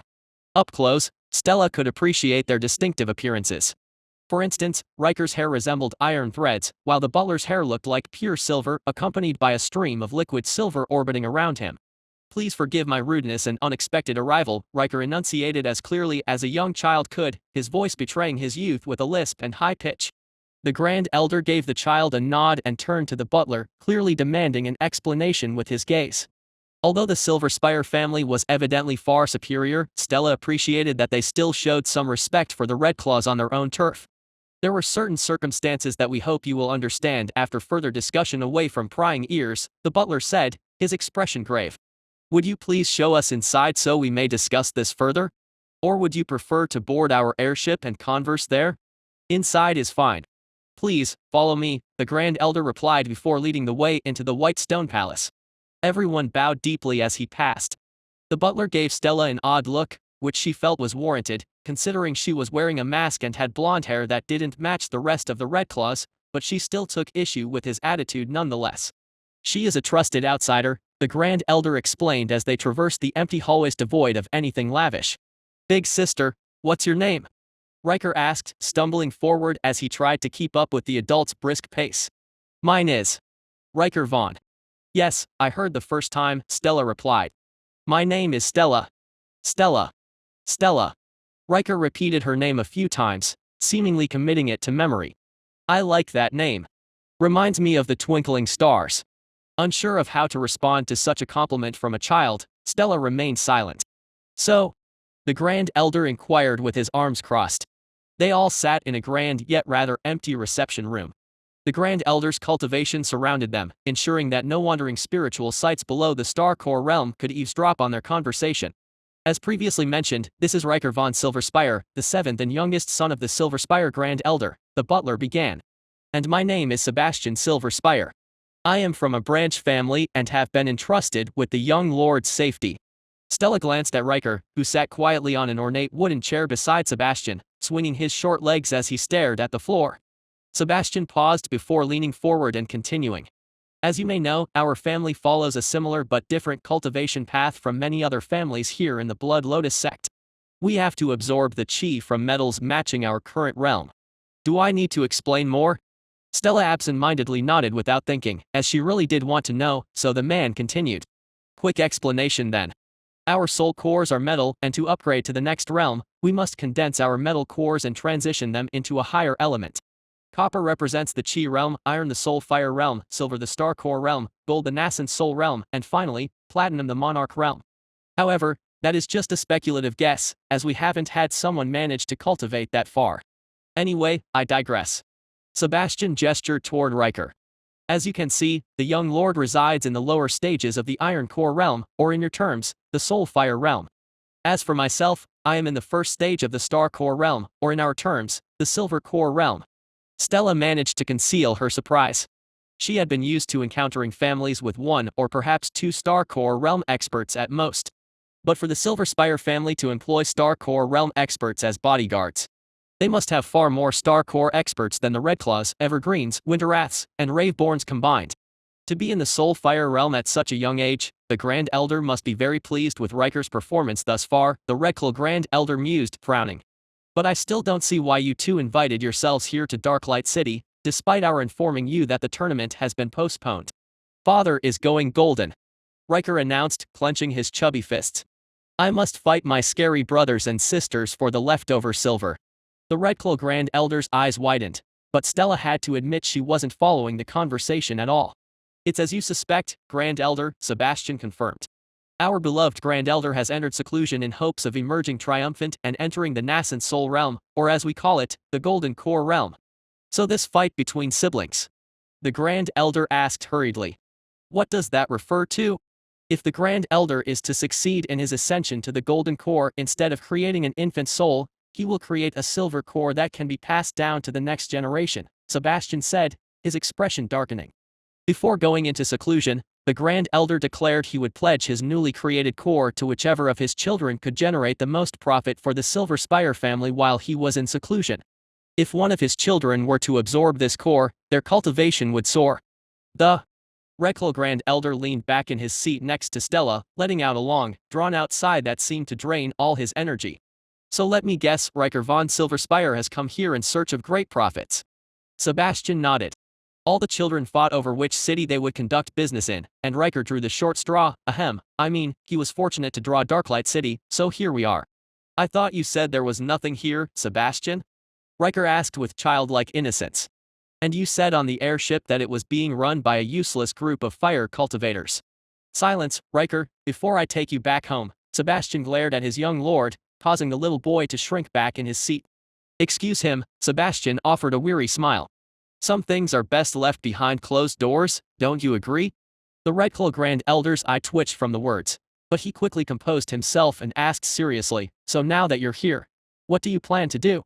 You know you can't just come and set up a business here on our land without our permission and paying taxes to us?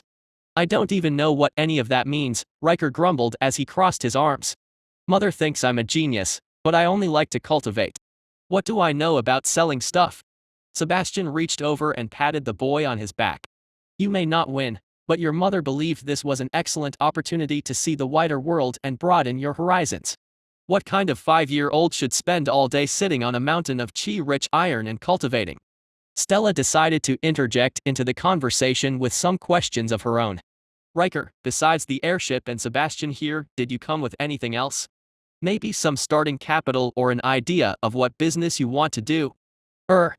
Riker twiddled his thumbs.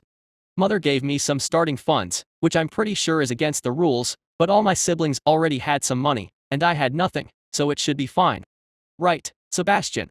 Riker's mother gave him 1,000 high-grade spirit stones and 50,000 dragon crowns. Sebastian frowned. I do feel his mother was a little too enthusiastic about this contest, but it should be fine. So he's a rich fool, that's more money than the Ashfallen had with all the stolen wealth combined, Stella thought to herself as she analyzed the boy. She was no business guru herself, but even she had some ideas for businesses. However, this kid seemed clueless. Could she somehow extract those spirit stones from his hands to create more runic formations for tree? So you came here with nothing but funds and the hopes of beating your well-established and richer older siblings? The Redclaw Grand Elder asked and groaned in despair a little when Riker nodded enthusiastically. The little boy then raised his hand. I did have one idea actually that my sister gave me when I drew this city. Oh? Sebastian asked, clearly intrigued. What is it? Alchemy. Riker exclaimed.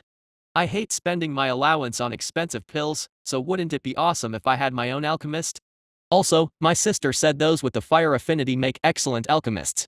Sebastian's face darkened. Young lord, I'm not supposed to offer too much advice, but please remember your sister may love you very much, but she will still try to feed you bad information to win. Alchemy is resource-intensive, to say the least. Riker naively tilted his head. Does that mean it's expensive? I have a lot of money, though. And aren't you people having a tournament to find one? Can I hire the winner from the tournament? No, you can't, Stella snapped.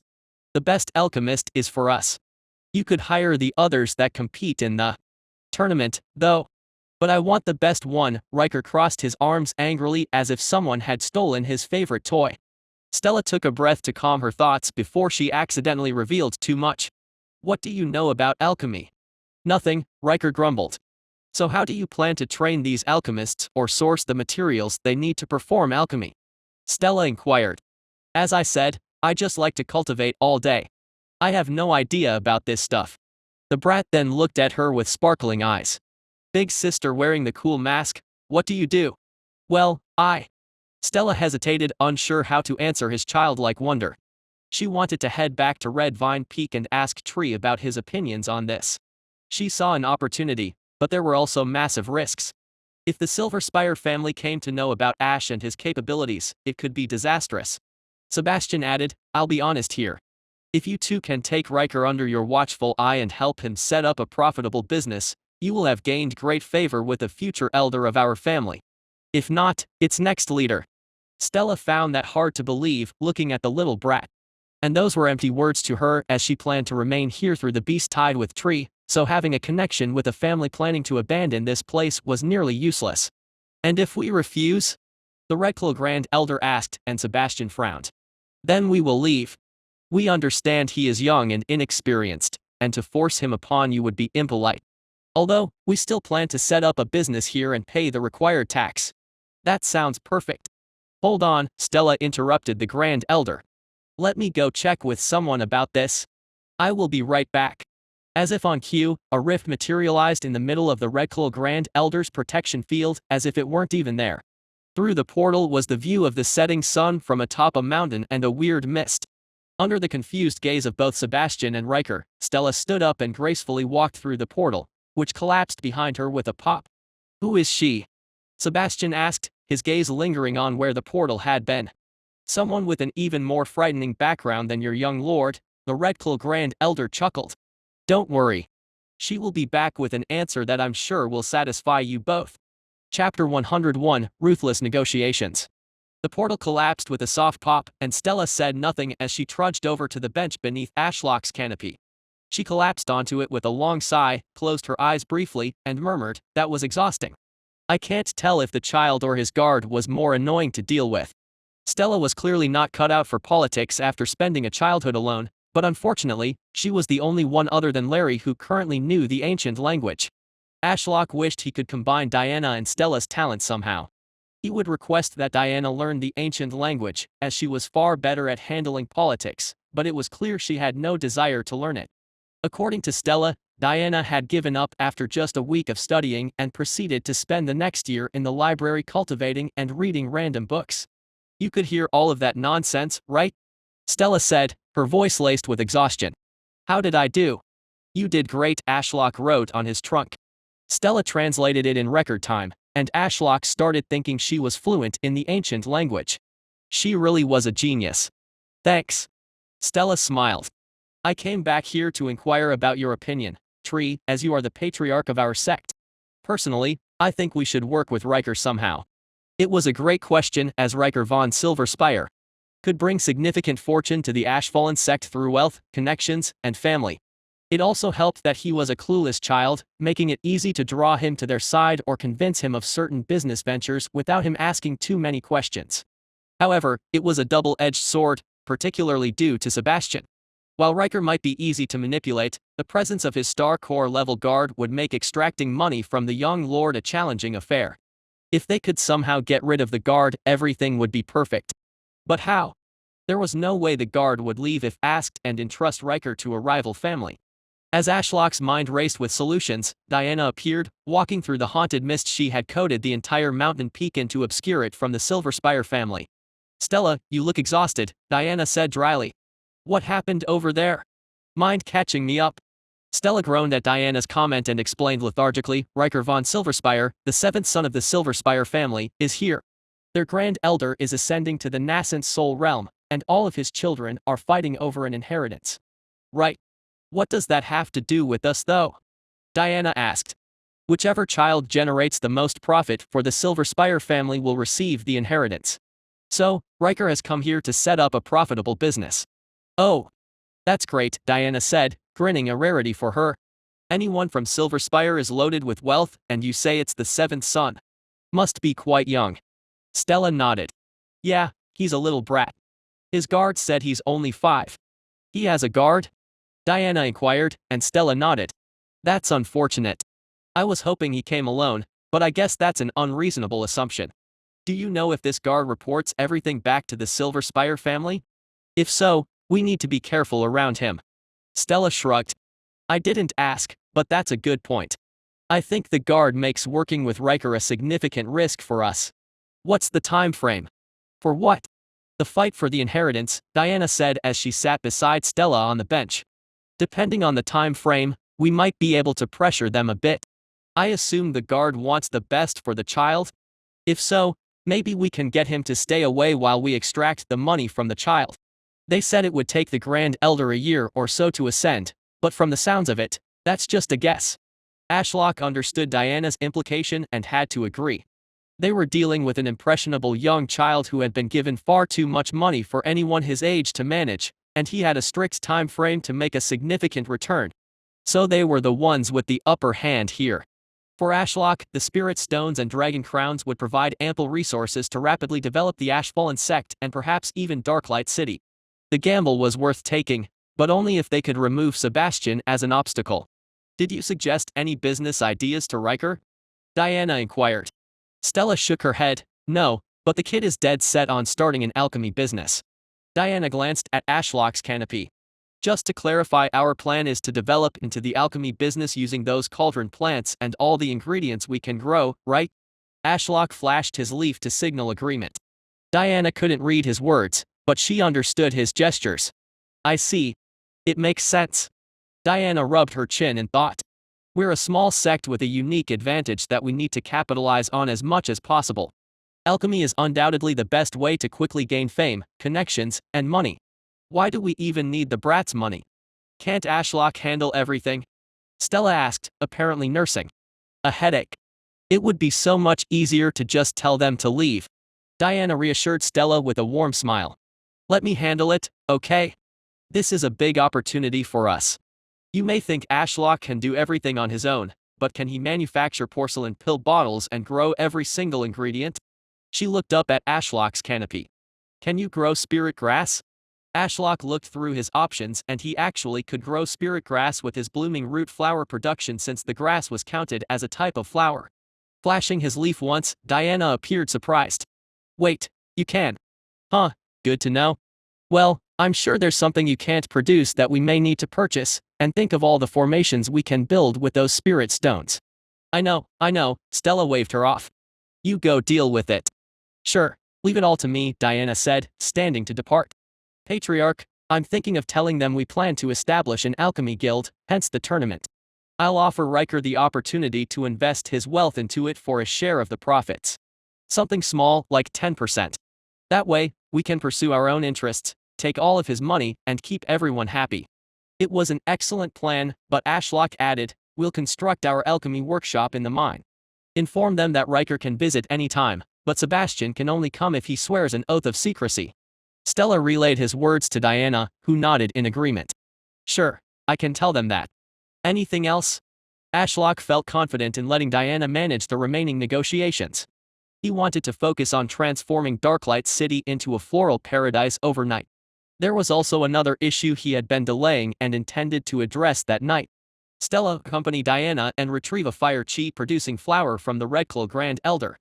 Stella groaned after reading the message, but as the loyal girl she was, the sloth-like human stood up from the comfortable bench and joined Diana. I'll get the flower and leave right away. Stella reattached her black wooden mask and Diana mimicked her action by summoning a different white wooden mask than Ashlock had seen before. How many of those things do you have? Stella asked and Diana shrugged, quite a few. The chi in the air shuddered as space tore itself apart. It was astonishing how easily Ashlock found conducting spatial techniques across his body after the merge. Just like before, he made sure to keep the portal aimed away so he wouldn't expose himself. Sebastian maintained his composure as he watched the smug Grand Elder sitting across the table from him. It had been several minutes since the mysterious girl left, and the Redclaw Grand Elder refused to elaborate on her origins or her supposed powerful backing. Who in the sect could have a more powerful backing than his young master? Especially in a remote city like this. In fact, how had the Redclaws even gained power here? Things didn't add up, and Sebastian felt uneasy about trusting Stella. Was she from a rival demonic sect? Or a hidden child of the Patriarch? Had he made a mistake by not bringing more Star Corps experts with him to this backwater city? He had researched Darklight City before coming, and although it was impressively large, it was ultimately a mining city with no other noteworthy exports. The fact that such a small family with a single star core cultivator could rule over such a vast city indicated the low level of development here. It was so primitive that he had even mistaken the city for a forest when he had gazed idly out the airship window. Sebastian nearly jolted in his seat, barely reining in his orbiting liquid silver in time to prevent it from obliterating the rift in space that reappeared. Through the portal, he saw two women backed by a dense, swirling mist with eerie shadows of ghoulish creatures lurking in the dark. Stella was the first to step through, her blonde hair in a ponytail and the same black mask hiding her features. Due to the thin sheen of spatial chi at the peak of the soul fire realm coating her skin, Sebastian had no way to use spiritual sight to bypass the simple wooden mask and see her true appearance. Sebastian and Riker, this is Diana. Stella gestured toward the slightly shorter woman at her side. Diana wore a white wooden mask, and her short black hair covered the top half. Sebastian also noted that she wore artifact clothing more suitable for combat and stealth operations than Stella's traditional garments. Stella then addressed the Grand Elder after briefly introducing her companion. Grand Elder, I require a fire chi producing flower from you. The elderly man appeared perplexed by the request, but his golden ring flashed, and a beautiful crimson flower materialized in his hand. I hope this blaze serpent rose satisfies him. It's a common flower from our home region near an active volcano. Stella carefully took the exquisite flower, twirling it in her hand before depositing it into her spatial ring. This should suffice. I will take my leave now. Sebastian silently observed their interactions, and his lifetime of political experience allowed him to discern who held the upper hand in the relationship. Stella's ability to demand something without reason from a Grand Elder suggested her backing was above the status of the Red Claws. The mysterious male figure they referred to as him might even be at the peak of the Star Core realm. This was dangerous. Ignorance was the best way to find a knife in one's back. Big sister. Riker called out, and Stella looked over her shoulder. Can I come with you? No. Stella ruthlessly cut off the young lord with a resounding no and vanished through the rift that instantly closed behind her. Sebastian was baffled. He had never seen someone so averse to making a deal with the Silver Spire family, and he was fully prepared for Stella to agree to his young lord's request so he could follow him through that portal and learn what lay beyond. But to think they weren't even interested, do they not want to exploit us? Sebastian mused to himself as he eyed the new masked woman who gracefully sat beside the Grand Elder. Let's get to business, shall we? She said without pause. What type of business? Sebastian asked. The type where I make an offer, and you either take it or leave and do your own thing without any assistance. The stream of liquid silver orbiting Sebastian briefly sped up as he failed to conceal his rage at being so disrespected. Did they think they had the upper hand here? These country bumpkins were far too arrogant. Diana tilted her head, her featureless wooden mask mocking him. A guard of the elusive Silver Spire family can't even control his emotions during civil negotiations. How sad. Even your young lord has better manners. Sebastian's eye twitched, but he managed to maintain a cool expression.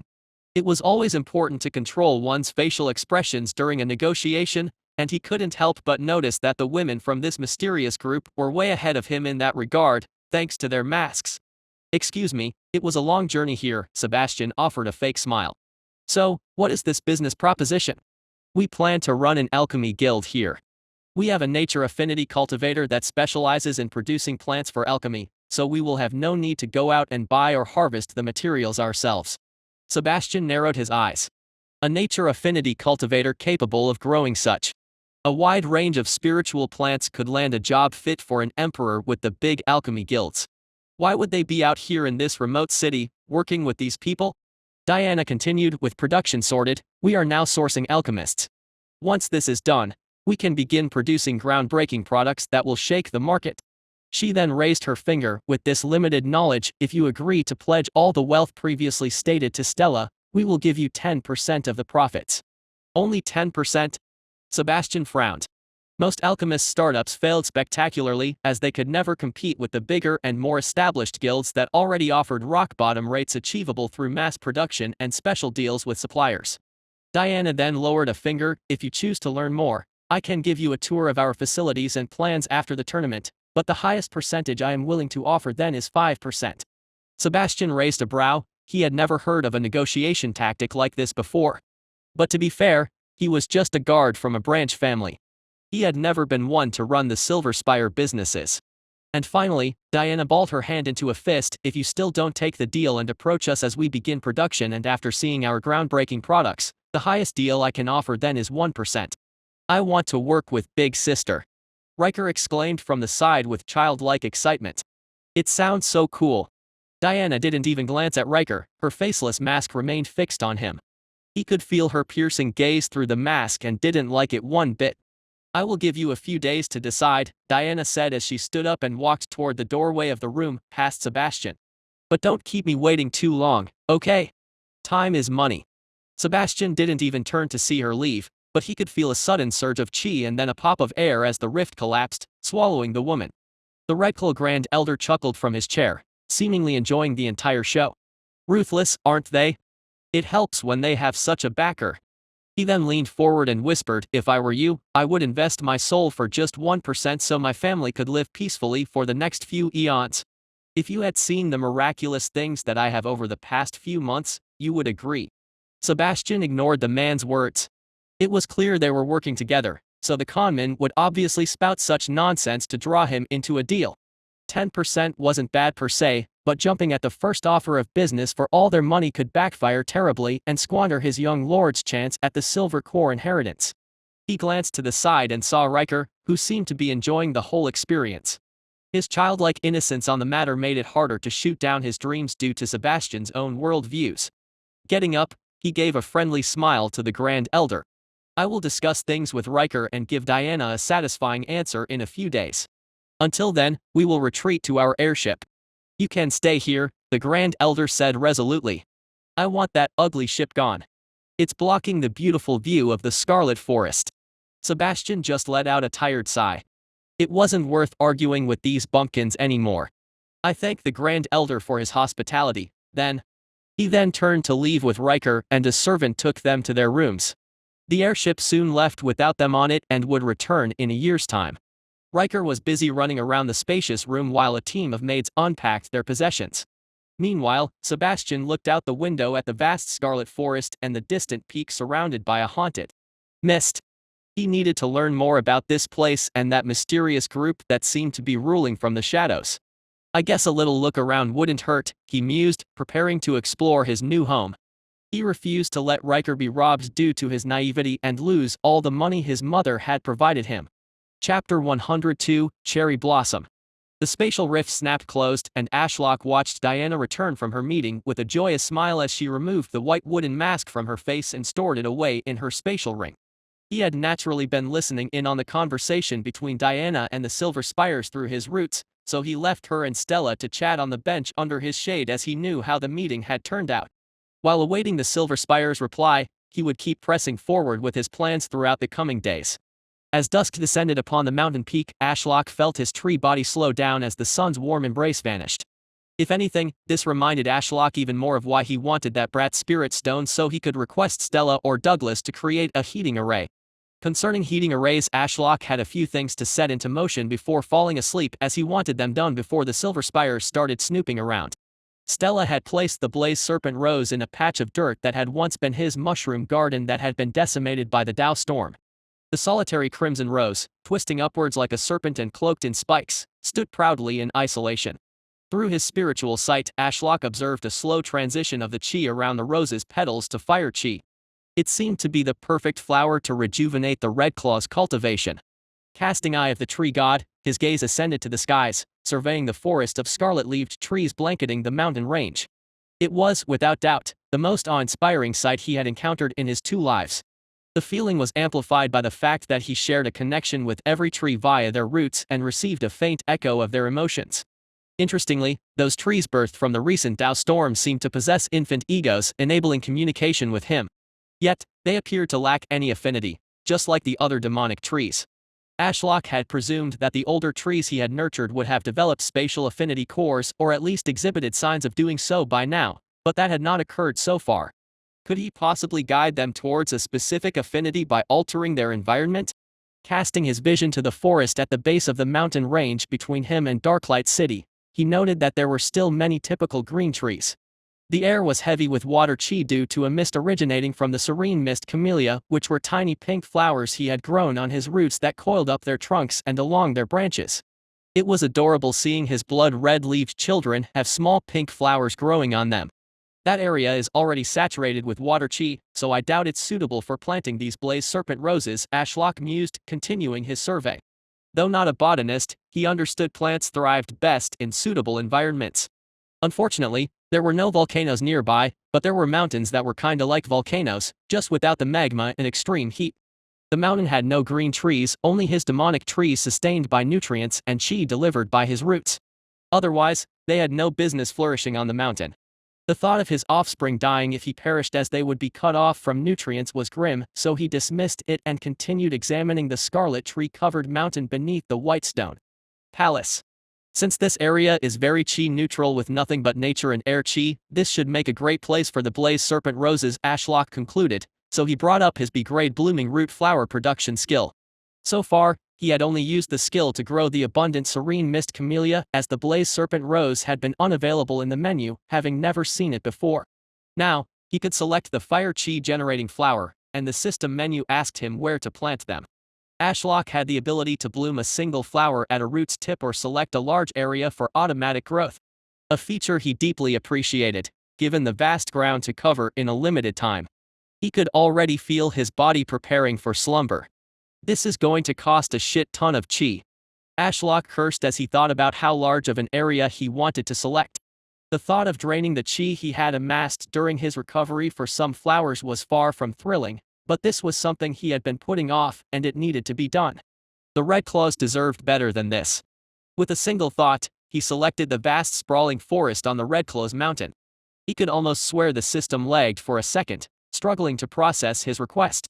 His star core, now thousands of times larger, blazed like a furnace as chi gushed out of it in streams down his roots and through the mountain. In his spiritual sight, he could see a literal tidal wave of chi rush down the mountainside through the roots as all the trees along the way rustled and glowed with chi. Then, something magical occurred. Since the sun had dipped below the horizon, the scarlet forest was bathed in darkness. This made the wave of crimson light cascading down the mountain all the more noticeable as blaze serpent roses bloomed on the demonic tree trunks, each glowing like a firefly and producing a soft light that caused the scarlet leaves to shimmer.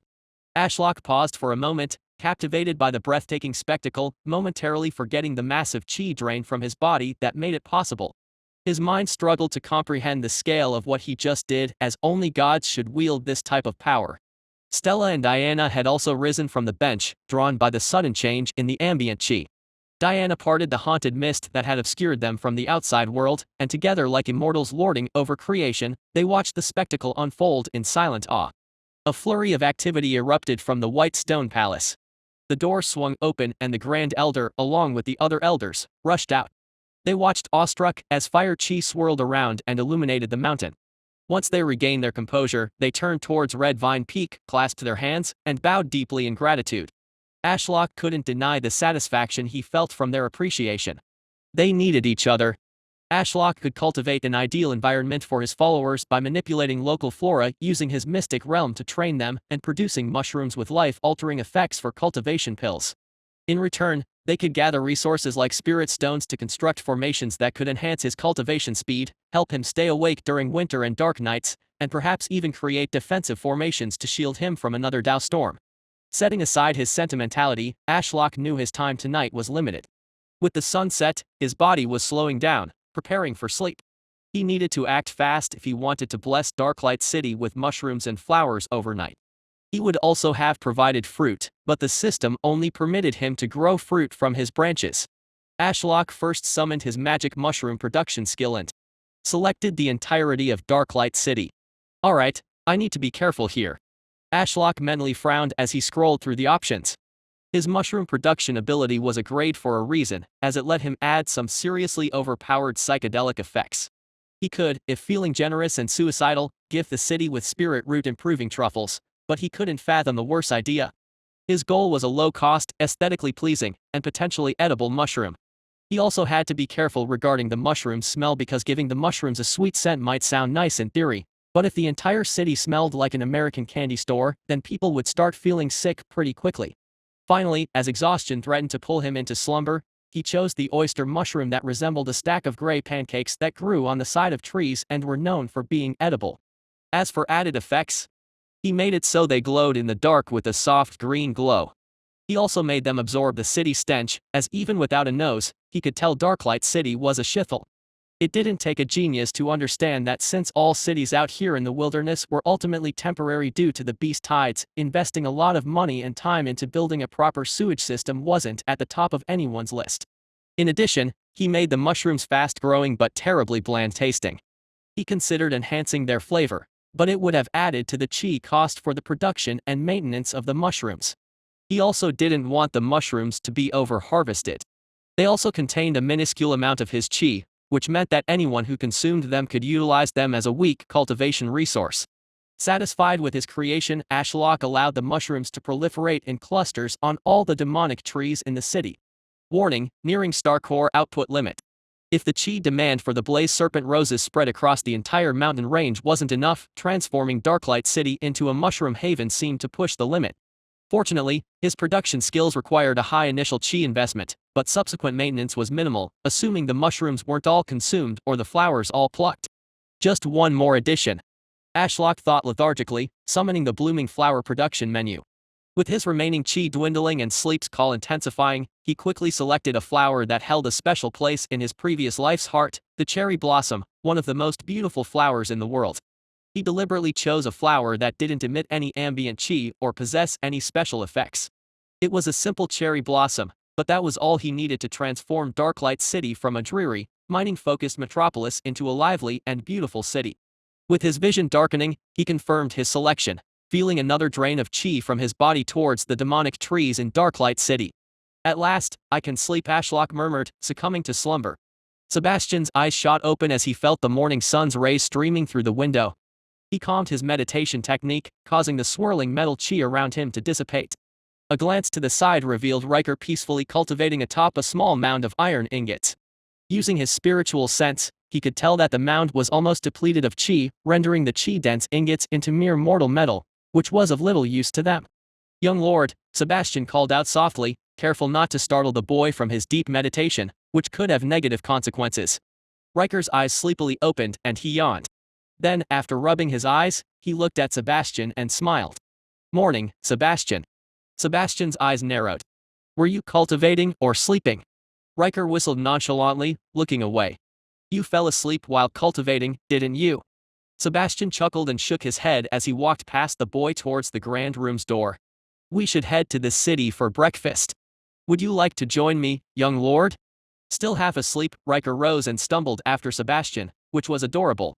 Sebastian reached to pat the boy on the head, but his hand was swatted away. "Sebastian, I'm a grown boy now. Stop treating me like a child." Sebastian just blinked as he watched Riker, who barely reached his waist, march down the hallway and past a legion of maids that bowed as he passed. "They grow up so fast, huh?" Sebastian muttered. "Replace the metal piles in the room and prepare for a city visit," Sebastian instructed the maids as he quickly followed his young lord, a smile gracing his face at Riker's nonsense. However, his smile faded into confusion as they moved further from their living quarters down winding hallways. The white stone palace seemed nearly deserted, with only a few Redcliffe family maids loitering around. He extended his spiritual sense to survey the entire palace, detecting a large gathering outside in the courtyard. "I wonder what everyone's doing outside," Sebastian wondered, his voice echoing down the empty corridors. "Maybe to meet Big Sister?" Riker suggested with a smile, quickening his pace. Sebastian doubted it, unable to sense any spatial rifts or the presence of those women. As they neared the reception area leading to the courtyard, the silence was eerie, yet he could sense an immense amount of chi just beyond the door. Before he could utter a warning, Riker had already dashed ahead, pushing open the door that should have been too heavy for a 5-year-old. His Iron Core realm cultivation, however, enabled him to perform feats beyond his years. Sebastian caught up quickly, baffled to see all the Redclaws seated silently in the courtyard in lotus positions, absorbing the abnormal amount of fire chi in the air. Was there a gathering formation nearby? He wanted to ask one of them, but there was nothing more discourteous than interrupting another cultivator's meditation, so he decided to keep Riker close by and walk past them all to the palace gate. "Wow!" Riker whispered as he gawked at the spectacular sight. The demonic trees around them on the mountains radiated an orange glow, with fire chi swirling around that hadn't been there last night. Sebastian shared Riker's astonishment. Having traveled the world during his 300 years of life, one of the few benefits of the sect's constant relocation due to the beast tides, he had never witnessed such a magical sight. As they descended the mountain and strolled through the forest, they reveled in the cooling mist swirling through the foliage. If only the acidic smell of the demonic trees could be eradicated, it would make for a relaxing place to contemplate life. What an odd place, Sebastian remarked as he saw mist-emitting flowers growing from thick black roots that coiled up the demonic trees. Most curious was how the regular green trees had nothing unusual about them. Exiting the forest, they were welcomed by the vast wall of dark light city adorned with scarlet trees. Most striking, however, were the thousands of pink petals carried by the breeze, dancing in the air before settling at their feet. Getting past the gate by flashing his cultivation, he marveled at how the demonic trees within the city walls didn't seem to have any acidic smell or grow any poisonous berries. Instead, mushrooms were growing on their trunks. He even spotted some children in rags, happily plucking the mushrooms from the trees and munching on them. While few things brought a genuine smile to his face, Sebastian found himself in an unusually good mood in this city. However, Riker's stomach rumbling quickly reminded him of their original purpose. Despite Riker's high cultivation, his young body still required sustenance for growth. Walking a bit further down the street, he saw a man in a black robe crouching before a demonic tree obstructing the road. Dark brown earth chi swirled around his hands as he pressed them into the ground, forcing the tree upwards. Suddenly, Sebastian felt an overwhelming amount of spatial chi flood the area. He watched in awe as the tree broke free from the ground, floating in the air above the street. Many bystanders had halted their activities to watch this spectacle, and they all gasped in shock as the air shuddered, tearing open to form a rift. The uprooted tree then slowly drifted through the rift, and then after the tree had vanished with a massive gust of air that rustled his robes, the rift snapped shut. "Excuse me," Sebastian addressed the back of the black-cloaked earth cultivator. The large man turned around, and Sebastian was surprised to see that the man wore a black mask very similar to the one he had seen Stella wear. Could this man also belong to that mysterious group? Yes. The man's voice was gruff, distorted by the mask. Sebastian smiled. "Fellow Taoist, I have a question for you.